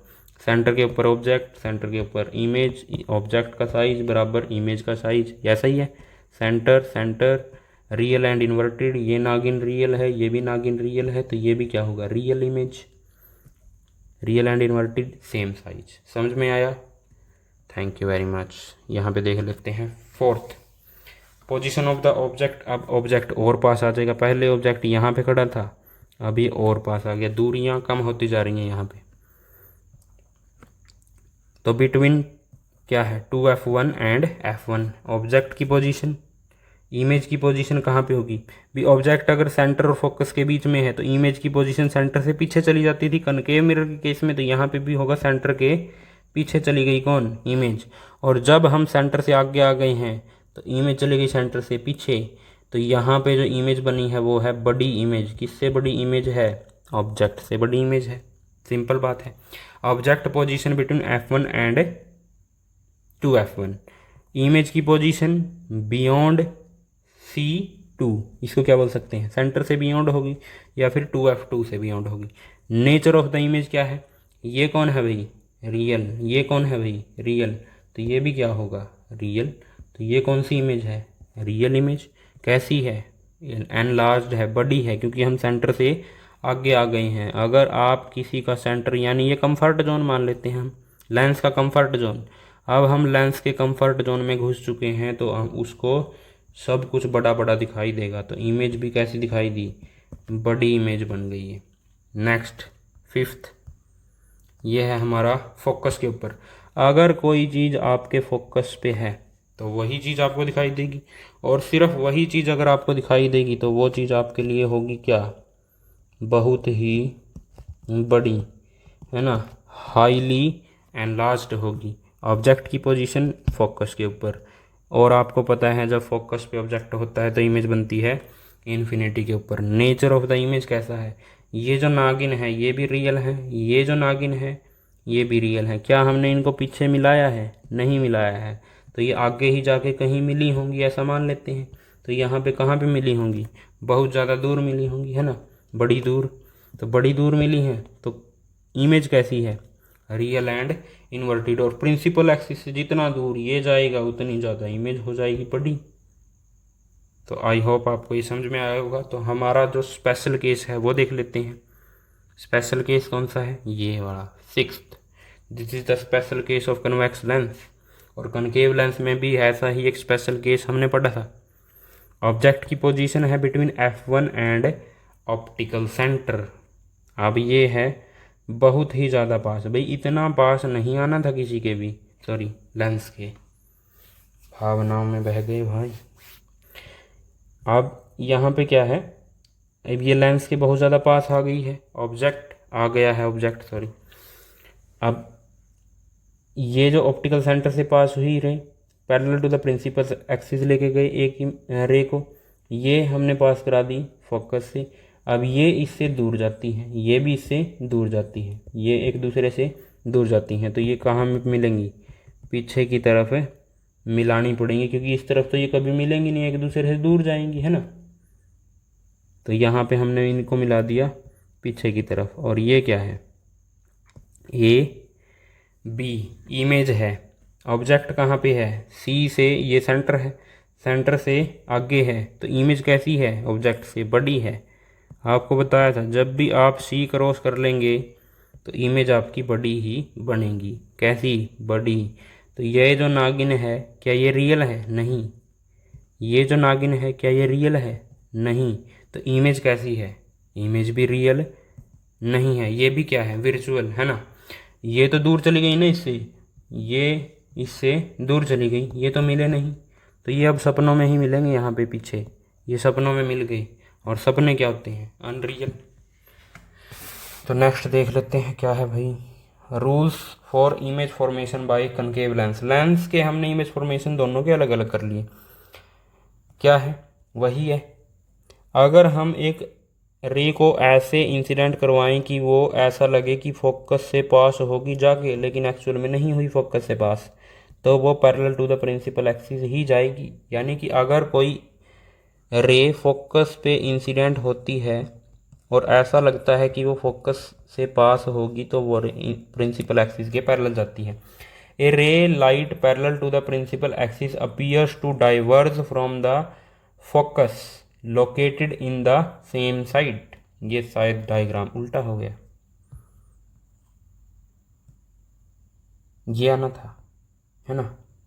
A ray of light appearing to meet at the principal focus of a concave lens will emerge parallel to the principal axis, है ना। ये डायग्राम रिवर्स हो गए भी दोनों। ये डायग्राम है इसका और ये वाला जो है फर्स्ट का है। हमें तो तरीकों से मतलब है, ये आप देख लेना भी। इसका ये मैं लिख देता हूँ, ये है नंबर 1 और ये है नंबर 1 का डायग्राम, ये है नंबर 2 और ये है नंबर 2 का डायग्राम। तो ये हमने कर लिया है। अगर कोई रे ऐसे आती है तो वो parallel to the principal axis चली जाएगी। वैसे ये तरीके सेम ही है लगभग, जो मैंने पहले पढ़ा लिए हमने पहले, सॉरी पढ़ लिए हमने पहले। अब यहाँ पे क्या है, parallel to the principal axis अगर कोई रे आती है तो वो इस तरह से डाइवर्ज होगी कि मानो वो प्रिंसिपल एक्सिस से निकल के गई हो। नेक्स्ट ऑप्टिकल सेंटर, हाँ वही है। तो अगर कोई रे ऑप्टिकल सेंटर से पास होती है और ये इस नागिन को कोई नहीं रोक सकता, ये सीधा ही चली जाएगी, है ना। रे ऑफ लाइट है भाई, रे ऑफ लाइट, कोई नागिन नहीं है। रे डायग्राम्स, बहुत ज़्यादा डायग्राम्स हैं कनकेव लेंस के, बहुत ज़्यादा तो नहीं, 2 हैं शायद। ऑब्जेक्ट पोजीशन, ऑब्जेक्ट पोजीशन पहली होती है बहुत ज़्यादा दूर, है ना, तो बहुत ज़्यादा दूर इन्फिनिटी पे। और इमेज की पोजीशन होती है फोकस के ऊपर। तो यहाँ पे यूज हुआ है कौन, F1। अगर यूज हुआ है तो ये किस तरफ है, ये है नेगेटिव साइड में, तो इसकी फोकल लेंथ होगी नेगेटिव। कौन है ये, कनकेव लेंस। कनकेव लेंस की जो फोकल लेंथ है वो कैसी है, नेगेटिव, क्योंकि इस फोकस को हम यूज करते हैं बार बार। जिस फोकस को आप बार बार यूज करें वही होगी उसकी फोकल लेंथ, और वो यह है इसकी नेगेटिव। क्योंकि ऑप्टिकल सेंटर से अगर आप लेफ्ट हैंड साइड चलेंगे तो ये सारी डायरेक्शन है नेगेटिव। अगर राइट साइड चलेंगे तो right side is always right, it is positive. ऊपर की तरफ चलेंगे तो आप भगवान के, सॉरी, अगर आप ऊपर की तरफ चलेंगे तो आप, ये है पॉजिटिव साइड। तो अगर आप नीचे की तरफ जाएंगे तो ये है नेगेटिव साइड, है ना। Growth is positive and downfall is negative, obviously. तो यहाँ पे क्या है भाई, विर्चुअल एंड इरेक्ट इमेज है, क्योंकि ये जो रे हैं, ये जो डाइवर्ज करती हमने रे, ये एक दूसरे से कभी भी नहीं मिलेंगी। और अगर नहीं मिलेंगी तो हमारा काम है मिलाने का, तो हम पीछे की तरफ इनको मिलाएंगे। या ऐसा लगेगा कि ये यहाँ से निकल के गई हैं ऐसे, तो ये मिली कहाँ पे, F1 पे। इमेज बनी कहाँ पे, F1 पे। कितनी बड़ी इमेज बनी, ये तो बहुत ही छोटी इमेज बनी है, point size highly diminished virtual and erect image. ये क्या है, विर्चुअल एंड इरेक्ट इमेज, और वो भी फोकस के ऊपर। Second and the last diagram, object position between infinity and optical centre.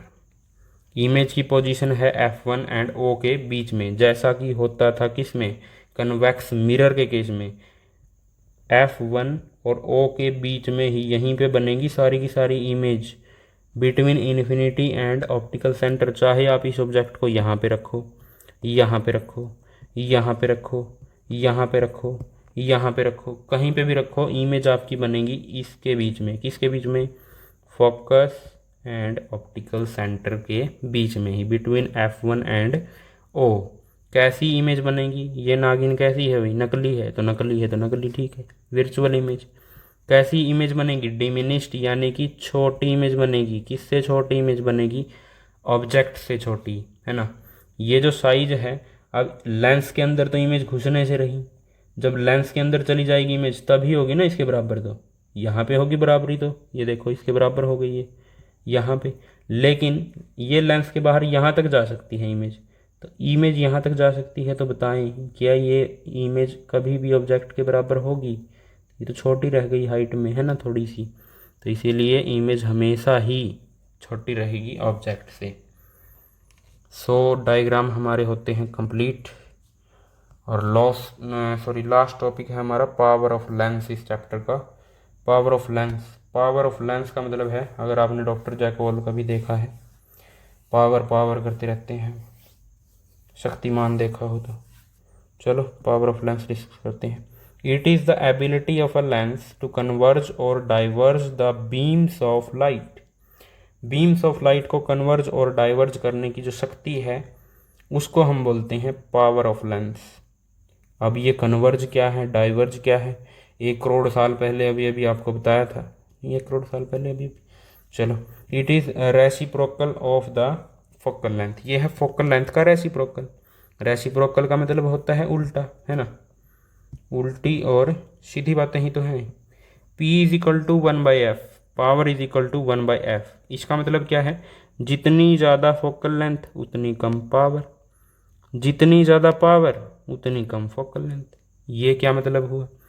For example, अगर मैं बोलता हूँ भी मैं लेता हूँ फोकल लेंथ 2 और अगर मैं बोलता हूँ मैं लेता हूँ फोकल लेंथ 5, तो अगर मैं यहाँ पे पावर कैलकुलेट करूँ, P is equal to 1/f बोले तो 1/2 इज इक्वल टू 0.5, ये आई पावर की वैल्यू। अब अगर मैं यहाँ पे पावर कैलकुलेट करूँ तो 1/5 इज इक्वल टू 0.2। अब भाइयों बहनों एक बात बताइए, ये फोकल लेंथ की वैल्यू कितनी है 2, जब वैल्यू 2 है तो ये आई 0.5 और जब वैल्यू 5 थी आई 0.2, तो ये है, ये हमने इसको इंक्रीज कर दिया।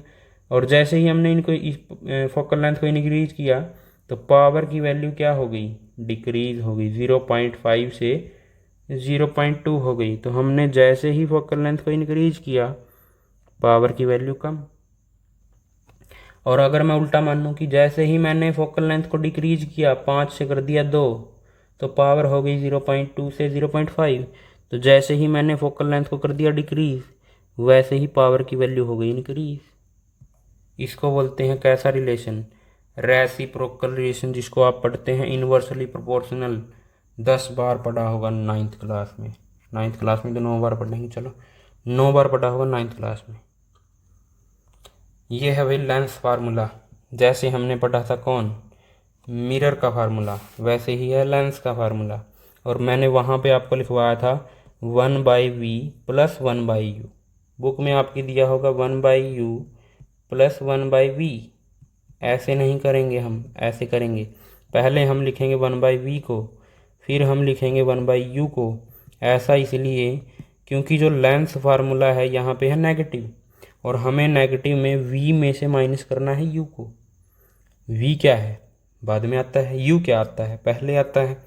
तो बड़ी वैल्यू में से छोटी वैल्यू को घटा दिया हमने। ये लॉजिक है सिर्फ याद करने का, ऐसे बड़ी छोटी वैल्यू कोई नहीं है। v में से u को माइनस कर दिया। तो वैसे ही हमने मिरर फार्मूला याद कर लिया। क्या था mirror formula, 1/f is equal to 1/v plus 1/u। अब यहाँ पे इसको आगे पीछे कैसे भी लिख लो, इसको यहाँ पे लिख दो, इसको यहाँ पे लिख दो, कोई फ़र्क थोड़ी पड़ता है क्योंकि यहाँ पे है प्लस। लेकिन अगर आप यहाँ पे इसको उठा के आगे रखोगे तो इसका नेगेटिव भी इसके साथ चलेगा, नेगेटिविटी कभी साथ नहीं छोड़ती। साइन कन्वेंशंस देख लेते हैं। Sign convention, sign convention simple है, या तो आप इसको बोल लो ऑप्टिकल सेंटर O, या फिर इसको बोल लो आप पोल ऑफ ए मिरर, दोनों सेम ही बात है। जब आप मिरर का केस लोगे तो सारी डिस्टेंसेस आप मेजर करोगे पोल से, जब आप लेंस का केस लोगे तो सारी डिस्टेंसेस आप मेजर करोगे ऑप्टिकल सेंटर से। तो अगर मैं इसको मान लूँ O या ऑप्टिकल सेंटर या P पोल मान लूँ, तो यहाँ पे हम बनाते हैं एक्सिस, ये बना दी हमने एक्सिस। ये है पॉजिटिव साइड, ये है नेगेटिव साइड, ऊपर वाली पॉजिटिव साइड, नीचे वाली नेगेटिव साइड, सिंपल। तो इसको समझ लेते हैं। यहाँ पे क्या है, O से अगर आप इस साइड जाते हैं तो ये पॉजिटिव साइड है, तो सारी डिस्टेंसेस पोल से और ऑप्टिकल सेंटर से अगर आप राइट हैंड साइड जाएंगे तो वो डिस्टेंसेस होंगी आपकी पॉजिटिव। अगर आप O से लेफ्ट हैंड साइड जाएंगे, लेफ्ट हैंड साइड, तो वो सारी डिस्टेंसेस होंगी आपकी नेगेटिव, नेगेटिव, ये डिस्टेंसेस पॉजिटिव। अगर आप ऊपर की तरफ जाएंगे ग्रोथ करेंगे तो ग्रोथ कैसी होती है, पॉजिटिव। अगर आप नीचे की तरफ जाएंगे तो ग्रोथ नहीं है, ये तो डाउनफॉल है, तो डाउनफॉल कैसा होता है, नेगेटिव। बस ये था साइन कन्वेंशन। यानी कि जो ऑब्जेक्ट हम रखते हैं हमेशा लेफ्ट हैंड साइड, और u होता है ऑब्जेक्ट की डिस्टेंस जो कि हमेशा रहेगी नेगेटिव। जो इमेज नीचे बनती हैं वो हमेशा रहेंगी नेगेटिव, जो इमेज ऊपर की तरफ बनती हैं वो रहेंगी हमेशा पॉजिटिव। तो अब मैग्निफिकेशन समझ लेते हैं एक बार। m is equal to h dash by h। हमने बोला जो इमेज होती है रियल वो होती है उल्टी, रियल एंड इन्वर्टेड इमेज। ऐसा ही है रियल एंड इन्वर्टेड इमेज। तो रियल एंड इन्वर्टेड इमेज है अगर, तो ऑब्जेक्ट को रखा हमने ऊपर की तरफ, इमेज बन गई हमारी नीचे की तरफ। ये डिस्टेंस कैसी है पॉजिटिव, ये डिस्टेंस कैसी है नेगेटिव। तो m की वैल्यू निकाल लो। m is equal to h dash, ये है h dash negative, divided by positive. तो पॉजिटिव को लिखो या ना लिखो कोई फ़र्क थोड़ी पड़ता है, पॉजिटिव को हम नहीं लिखते हैं। तो क्या वैल्यू है ये, क्या वैल्यू आई है, ये नेगेटिव वैल्यू आई है। यानी अगर जब मैग्नीफिकेशन की वैल्यू नेगेटिव होती है तो इमेज कैसी होती है रियल। ये हमने देख लिया था, है ना, अभी देखा है। m की वैल्यू पॉजिटिव कैसी होगी, हमने देखा है जो विर्चुअल इमेज है वो कहाँ बनती है ऊपर की तरफ, और ऊपर की डिस्टेंस होती है पॉजिटिव। तो जब आप पॉजिटिव को यानी h की वैल्यू को h डैश की और h की वैल्यू का रेशो अगर लोगे आप, ये भी पॉजिटिव डिवाइडेड बाय पॉजिटिव, तो वैल्यू कैसी आई पॉजिटिव। और किसकी वैल्यू आई पॉजिटिव, m की वैल्यू। तो m की वैल्यू अगर पॉजिटिव है तो इमेज कैसी बनती है विर्चुअल, और विर्चुअल इमेज कैसी होती है सीधी होती है। जो आप प्लेन मिरर में देख के बोलते हैं मैं इतनी सुंदर हूँ मैं क्या करूँ, वो इमेज कैसी है विर्चुअल, वो एक छलावा है भाई, वो सच नहीं है। चलिए अब नेक्स्ट क्या है, वाह व्हाट अ डायग्राम। यहाँ पे क्या देखना है, यहाँ पे सिंपली मैंने कंपैरिजन किया है किसका, कनकेव मिरर का कन्वेक्स लेंस के साथ। क्योंकि जो कनकेव मिरर है वो भाई है किसका, कन्वेक्स लेंस का, क्योंकि दोनों की प्रॉपर्टीज लगभग सेम है। और इनसे जो दोनों दूसरे बच गए, यानी कि यहाँ कौन बच गया कन्वेक्स मिरर, और यहाँ कौन बच गया कनकेव लेंस। तो कन्वेक्स मिरर और कनकेव लेंस एक जैसे होंगे, कनकेव मिरर कन्वेक्स लेंस एक जैसे हैं। एक जैसे क्यों हैं, जब आपने कनकेव मिरर को देखा था तो वहाँ पे क्या था, ये है कनकेव मिरर, वो इमेज बना था। जैसे जैसे ये है ऑब्जेक्ट की पोजीशन, ऑब्जेक्ट की पोजीशन, ऑब्जेक्ट की पोजीशन, ऑब्जेक्ट की पोजीशन, यहाँ पे भी ये है ऑब्जेक्ट की पोजीशन, और ये जो बनी हुई हैं इमारतें ये हैं इमेज। तो जब ऑब्जेक्ट हमारा था इन्फिनिटी के ऊपर, इमेज बनी थी। फर्स्ट इमेज देखो कहाँ पे है, ये रही फर्स्ट इमेज फोकस के ऊपर। जब हमारा ऑब्जेक्ट था सी से बिल्कुल पीछे तो इमेज बनती थी सेंटर फोकस के बीच में। जब हमारा ऑब्जेक्ट था सी पे तो इमेज भी बनती थी सी पे। जब हमारा ऑब्जेक्ट था सी और एफ के बीच में तो इमेज बनती थी सी से पीछे, ये बन गई 4 की इमेज। उसके बाद जब हमारा ऑब्जेक्ट था फोकस के ऊपर तो इमेज हमारी बनती थी इन्फिनिटी के ऊपर, ये इमेज जो बनी है वो इन्फिनिटी के ऊपर बनी है। और जब हमारा ऑब्जेक्ट था फोकस और पोल के बीच में तब हमारी इमेज चली जाती थी मिरर के पीछे। इकलौती virtual image made by concave mirror, one and only. उसके बाद कन्वेक्स लेंस की देख लीजिए, ऑब्जेक्ट कहाँ पे है ये इन्फिनिटी पे, ये कहाँ पे है बियॉन्ड सेंटर, ये कहाँ पे है सेंटर के ऊपर, ये कहाँ पे है सेंटर और फोकस के बीच में, ये कहाँ पे है फोकस के ऊपर, ये कहाँ पे है फोकस और ऑप्टिकल सेंटर के बीच में। ऐसा ही है।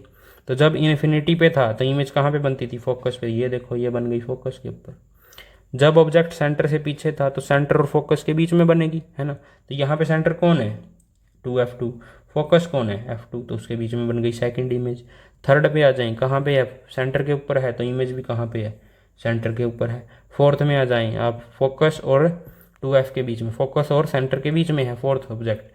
और यहाँ पे C से पीछे चली गई कौन इमेज 2F2, इसको हमें बोलते थे C2, तो C से पीछे चली गई इमेज।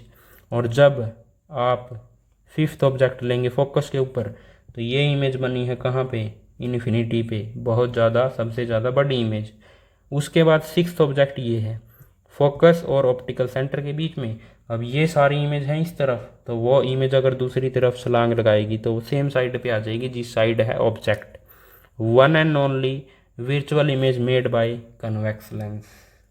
तो देखा 5 image real, 5 image real, 1 image virtual, 1 image virtual. तो ये क्या है भाई, सारी प्रॉपर्टीज मैच होती हैं किसके साथ, कन्वेक्स लेंस की कनकेव लेंस के साथ। सो न्यूमेरिकल्स हैं क्या, न्यूमेरिकल्स कर लेते हैं भाई, 2 न्यूमेरिकल करवा देता हूँ। और न्यूमेरिकल करने का सबसे आसान तरीका है, जो चीज़ आपको दी है वो लिख दो यहाँ पे, उसका साइन लिख दो और फार्मूला लगा दो, सोल्व कर दो बस। और यहाँ पे मैं पूरा नहीं लिखूंगा, ऑब्जेक्ट साइज ये दिया है वो दिया है, सिर्फ UV ऐसे डिनोट करूंगा। यहाँ पे क्या है, an object of 5 centimetre in length, length है 5 सेंटीमीटर, ऑब्जेक्ट की लेंथ को क्या बोलते हैं हम, H बोलते हैं। H की वैल्यू दी है आपको 5 सेंटीमीटर। अब ये 5 पॉजिटिव होगा नेगेटिव होगा, ऑब्जेक्ट हमेशा प्रिंसिपल एक्सिस के ऊपर होगा और ऊपर वाली डिस्टेंस होती हैं पॉजिटिव, तो ये बन गया positive. Length is held 25 centimetre away from a converging lens. मैंने आपको बोला था अभी, लेंस के केस में आपको कई बार कन्वर्जिंग और डाइवर्जिंग ही लिखा हुआ मिलेगा, लेंस नहीं मिलेगा। अभी ये कन्वेक्स लेंस है, कनकेव लेंस है। तो यहाँ पे कौन सा लेंस है, ये कौन सा लेंस है, कन्वर्जिंग है। जो मिला दे दो चीज़ों को वो है कन्वेक्स लेंस, ये है कन्वेक्स लेंस। अब ऑब्जेक्ट, ये जो an object is held 25 centimetre away, ऐसे रीड करना सीख लो, an object is held at 25 centimetre away. Object अगर 25 सेंटीमीटर अवे रखा है तो ये है ऑब्जेक्ट की पोजीशन, और ऑब्जेक्ट की पोजीशन हमेशा होती है नेगेटिव, तो ये आ गया -25 सेंटीमीटर। यहाँ पे क्वेश्चन में आपको ये +5 नहीं लिख के देगा कोई भी, यहाँ पे आपको यहाँ पे -25 कोई नहीं लिख के देगा, यहाँ पे इसकी वैल्यू पॉजिटिव है या नेगेटिव है वो कोई नहीं बताएगा, वो आपको खुद डिसाइड करनी है। खुद भी तो कर लो कुछ। यहाँ पे क्या है भाई, नेक्स्ट क्या है, converging lens of focal length. Focal length ये आपको पूरा लिखना होता है, focal length of this lens, focal object की position, height of the object. ये मैं लिख नहीं रहा, सिर्फ समझा रहा हूँ यहाँ पे भी क्या क्या लिखना है। यहाँ पे कन्वर्जिंग लेंस है, कन्वेक्स लेंस है, कन्वेक्स लेंस हमेशा होता है पॉजिटिव, ये याद रखें। Convex is positive, concave is negative, convex is positive, concave is negative. Convex, कौन करेगा वैक्स, पॉजिटिव, कॉनकेव नेगेटिव, है ना। कनकेव नेगेटिव को कैसे याद रखेंगे, केव याद रख लो। केव का मतलब होता है, हिंदी में क्या होता है, गुफा, और गुफा में होता है क्या, अंधेरा, और अंधेरा किसका सिंबल है, नेगेटिविटी का है। तो कॉनकेव, केव में अंधेरा है जो नेगेटिव सिंबल है, तो कनकेव नेगेटिव।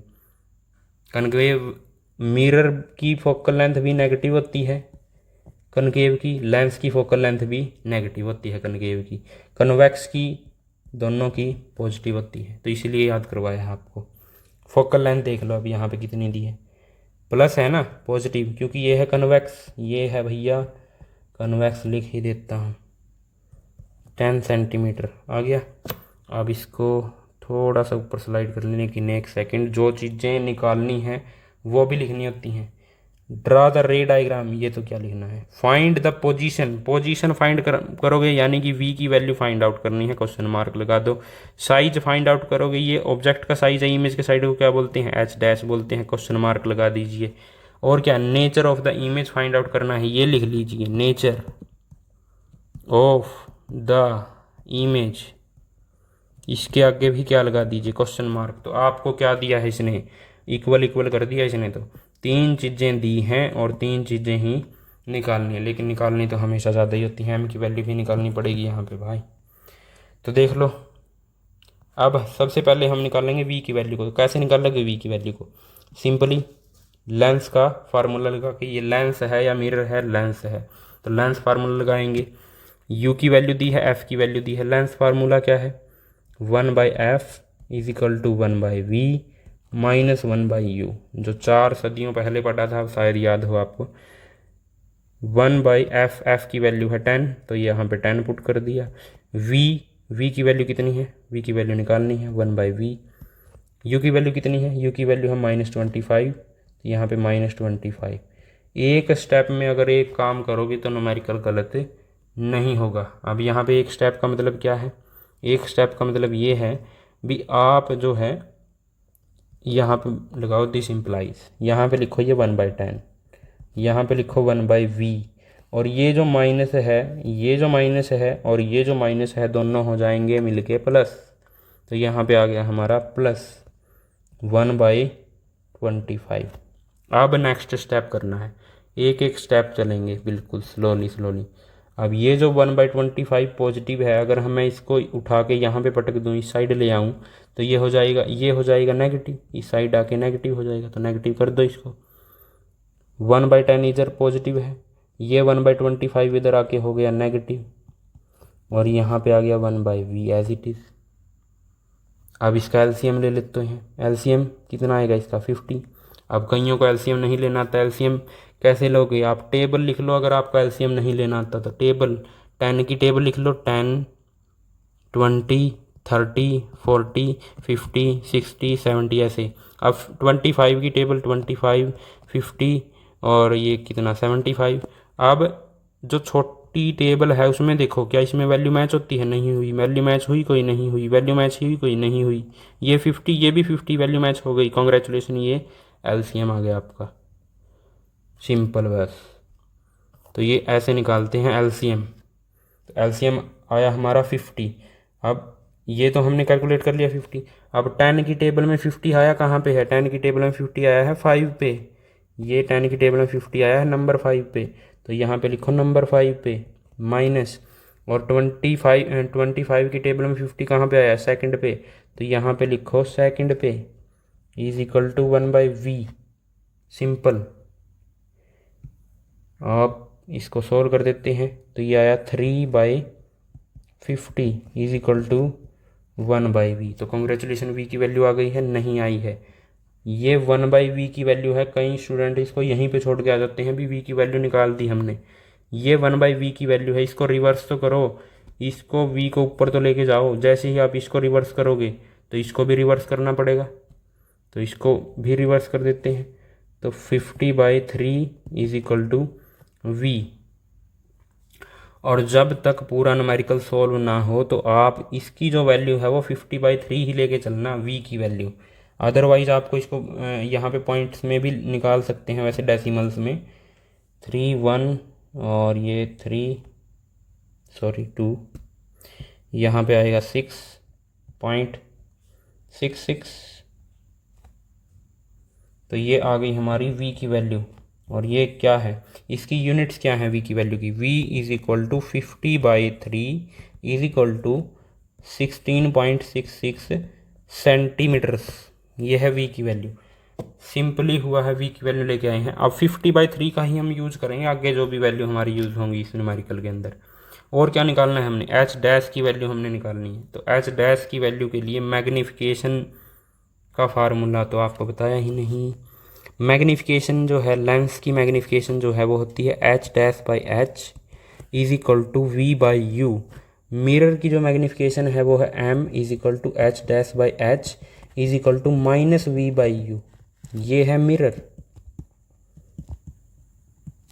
अलग क्या है इसमें, अलग ये है इसमें, ये नेगेटिव मिरर में है, यहाँ पे नेगेटिव नहीं है, नेगेटिव यहाँ पे। समझ में आई बात, थैंक यू वेरी मच अगर समझ में आया तो नेक्स्ट देख लेते हैं। यहाँ पे h डैश की वैल्यू निकालनी है, h की वैल्यू हमें दे रखी है, तो m का यहाँ पे कोई काम नहीं है, तो m को हम कैंसिल कर देते हैं। हमारा फार्मूला जो हो जाएगा simply h'/h is equal to v/u, ये फार्मूला हम यूज़ कर लेंगे। h डैश को हमने यहाँ से हटा दिया, तो h डैश की तो वैल्यू निकालनी ही है, h dash as it is. h की वैल्यू हमें दे रखी है 5 सेंटीमीटर, अगर आपको याद नहीं हुई हो तो, याद वैसे करनी भी नहीं होती। v की वैल्यू हमने अभी निकाली थी 50/3, और ये बाय में जो v है, सॉरी ये u है जो बाय में, ये भी नीचे ही है। 50/3 तो हमने अभी तक v की वैल्यू लिखी है सिर्फ, और ये जो u है वो भी नीचे ही डिवाइड में आएगा, या 3 के डिवाइड में नहीं, 3 के मल्टीप्लाई में। यहाँ पे कितनी है u की वैल्यू -25, तो ये -25 भी यहाँ पे पुट कर दो, -25। तो अब यहाँ पे एच डैश को एक तरफ रख लेते हैं, जो भी दूसरी वैल्यू है ये 5 यहाँ पे डिवाइड में है उस साइड जाएगा, मल्टीप्लाई हो जाएगा। तो कितना आया 50 इंटू 5 डिवाइडेड बाई, ये नेगेटिव साइन को ऊपर लिख लेते हैं, नेगेटिव साइन, 3 इंटू में 25, 25 को यहाँ पे 2 कैंसिल हो गया, करके दिखा देते हैं थोड़ा सा सिंपल ऐसे, इसको यहाँ पे कट किया तो यहाँ पे आएगा 2 बस। तो वैल्यू कितनी आई अब एच डैश की, हमारे पास जो वैल्यू आई वो आई -10/3 सेंटीमीटर। अब इसको भी अगर पॉइंट्स में करना है तो आप कर सकते हैं, अदरवाइज ये भी ठीक है वैल्यू। नेक्स्ट जो चीज़ निकालनी है हमें नेचर, है ना, ये आपने निकाल दिया 50/3, ये आपने निकाला -10/3। अब निकालना है आपको नेचर ऑफ द इमेज, तो नेचर ऑफ द इमेज निकाल लेते हैं, क्या आएगा nature of the image. Nature of the image कौन बताता है, एम की वैल्यू, तो M is equal to H dash by H, यही फार्मूला यूज कर लेते हैं बेसिक सा। तो M is equal to H dash की वैल्यू जो आपने अभी अभी निकाल ली है -10/3, -10/3, और ये जो एच डैश है वो भी है अभी तक डिवाइड में, तो एच है, जो एच की वैल्यू हमें दी हुई है 5। तो ऐसी ही वैल्यू मिलेंगी आपको जो कट हो जाएंगी प्रॉपरली। तो यहाँ पे आ गया 2 हमारा, तो ऊपर आया 2 नेगेटिव, ऊपर आया 2, नीचे आया 3। तो ये वैल्यू किसके बराबर आई, इसको पॉइंटों में निकाल लो, या तो निकाल लेते हैं, ये आएगा -0.66। तो ये वैल्यू आ गई। अब इस वैल्यू को हम कैसे देखेंगे, अब यहाँ पे जो m की वैल्यू है वो कैसी है, negative, since m is negative, ये लिखना होता है सिंस m इज़ नेगेटिव। तो इमेज कैसी हुई, नेगेटिव की वजह से इमेज हुई रियल, क्योंकि रियलिटी में होती है नेगेटिविटी और रियल इमेज होती है हमेशा इन्वर्टेड। तो रियल एंड इन्वर्टेड, ये इमेज का आ गया नेचर। तो ये क्या है वैल्यू, ये 1 से छोटी है, ये जो वैल्यू है ये 1 से छोटी है, 0.66 1 से छोटा है। तो इमेज क्या भी होगी, स्मॉल, किससे स्मॉल होगी, ऑब्जेक्ट से स्मॉल।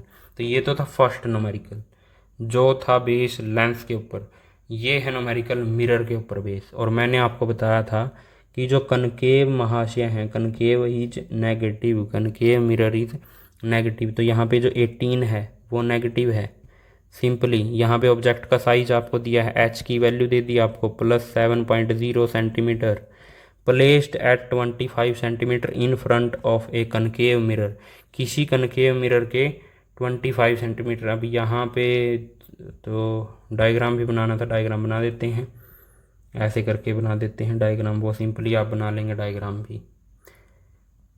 आई थिंक न्यूमेरिकल ही कर लेते हैं। तो यहाँ पे an object of size 7 centimetre is placed, तो यहाँ पे u की वैल्यू दी है आपको -27 सेंटीमीटर। कनकेव है तो f की वैल्यू होगी -18 सेंटीमीटर। अब क्या बताना है, at what distance from the mirror should a screen be placed so that image is obtained. इमेज कहाँ पे ऑब्टेन्ड होगी, v पे ऑब्टेन्ड होगी, जहाँ पे इमेज बनेगी वहीं पे ऑब्टेन होगी ना। तो v की value, size of the image H dash की वैल्यू, और nature of the image m की वैल्यू निकालने के बाद नेचर आ जाएगा। ये तो पिछले जैसा ही हो गया पूरा का पूरा, सिर्फ यहाँ पे फ़र्क ये है भी, यहाँ पे हमने लगाना है 1/f is equal to 1/v plus 1/u। और जब आप m की वैल्यू निकाल लोगे तो यहाँ पे लगेगा h dash by H is equal to -v/u। ये नेगेटिव साइन मिरर में है, और लेंस के केस में जो नेगेटिव साइन है वो लेंस फार्मूले के अंदर ही है। मैग्निफिकेशन में नेगेटिव साइन यहाँ पे नहीं है, ये देखो मैग्निफिकेशन में लेंस की नेगेटिव फार्मूला नेगेटिव साइन नहीं है। अगर मैं इसका डायग्राम बनाना चाहूँ इस क्वेश्चन का, तो इस क्वेश्चन का डायग्राम कैसे बनाओगे, ये जो वैल्यू आई थी ये हमारी पॉइंट्स में कितनी आई थी 16.66, ये आई थी 16.66। तो ये मेजरमेंट के साथ आपको डायग्राम बनाना है। ये आप देखो ऑब्जेक्ट कहाँ पे पड़ेगा, ये बियॉन्ड सी पड़ेगा, है ना, फोकस और सेंटर से बिल्कुल दूर। ये देखो ये है हमारा कन्वेक्स लेंस, यहाँ पे ये है ऑप्टिकल सेंटर, ये है f1, ये है 2f2। ये है, सॉरी 2f1 है ये है f2 और ये है 2f2। अब u की वैल्यू हमें दी है -25, लेकिन ये है 10 सेंटीमीटर, ये जो वैल्यू दी है ये है 10 सेंटीमीटर, ये भी वैल्यू कितनी हुई 10 सेंटीमीटर। ऑब्जेक्ट कहाँ पे है -25 पे है, तो 5 और ले लिए, यहाँ तक आ गई, यहाँ पे है ऑब्जेक्ट। ऐसे हिसाब लगाना है बस आपको। ऑब्जेक्ट आपको मिल गया, ऑब्जेक्ट है सेंटर से पीछे, ये जो ऑब्जेक्ट है ये कहाँ है, सी से पीछे है, तो इमेज कहाँ पे बनेगी, सी और एफ के बीच में बनेगी, है ना। तो सी और एफ के बीच में यहाँ पे बना दी हमने इमेज। ऐसा ही करना होता है, इमेज पहले बना दो, है ना, इसको मिलाना है ऐसे, और फिर इसको यहाँ से पास करोगे तो ये यहाँ पे मिल गए, इसको हम इरेज कर देंगे और ये बन गई हमारी इमेज। ये है डायग्राम, सिंपल। सो ये था हमारा चैप्टर, और ये न्यूमेरिकल आप खुद अटेम्प्ट करेंगे, आई थिंक कर ही लेंगे। So thank you.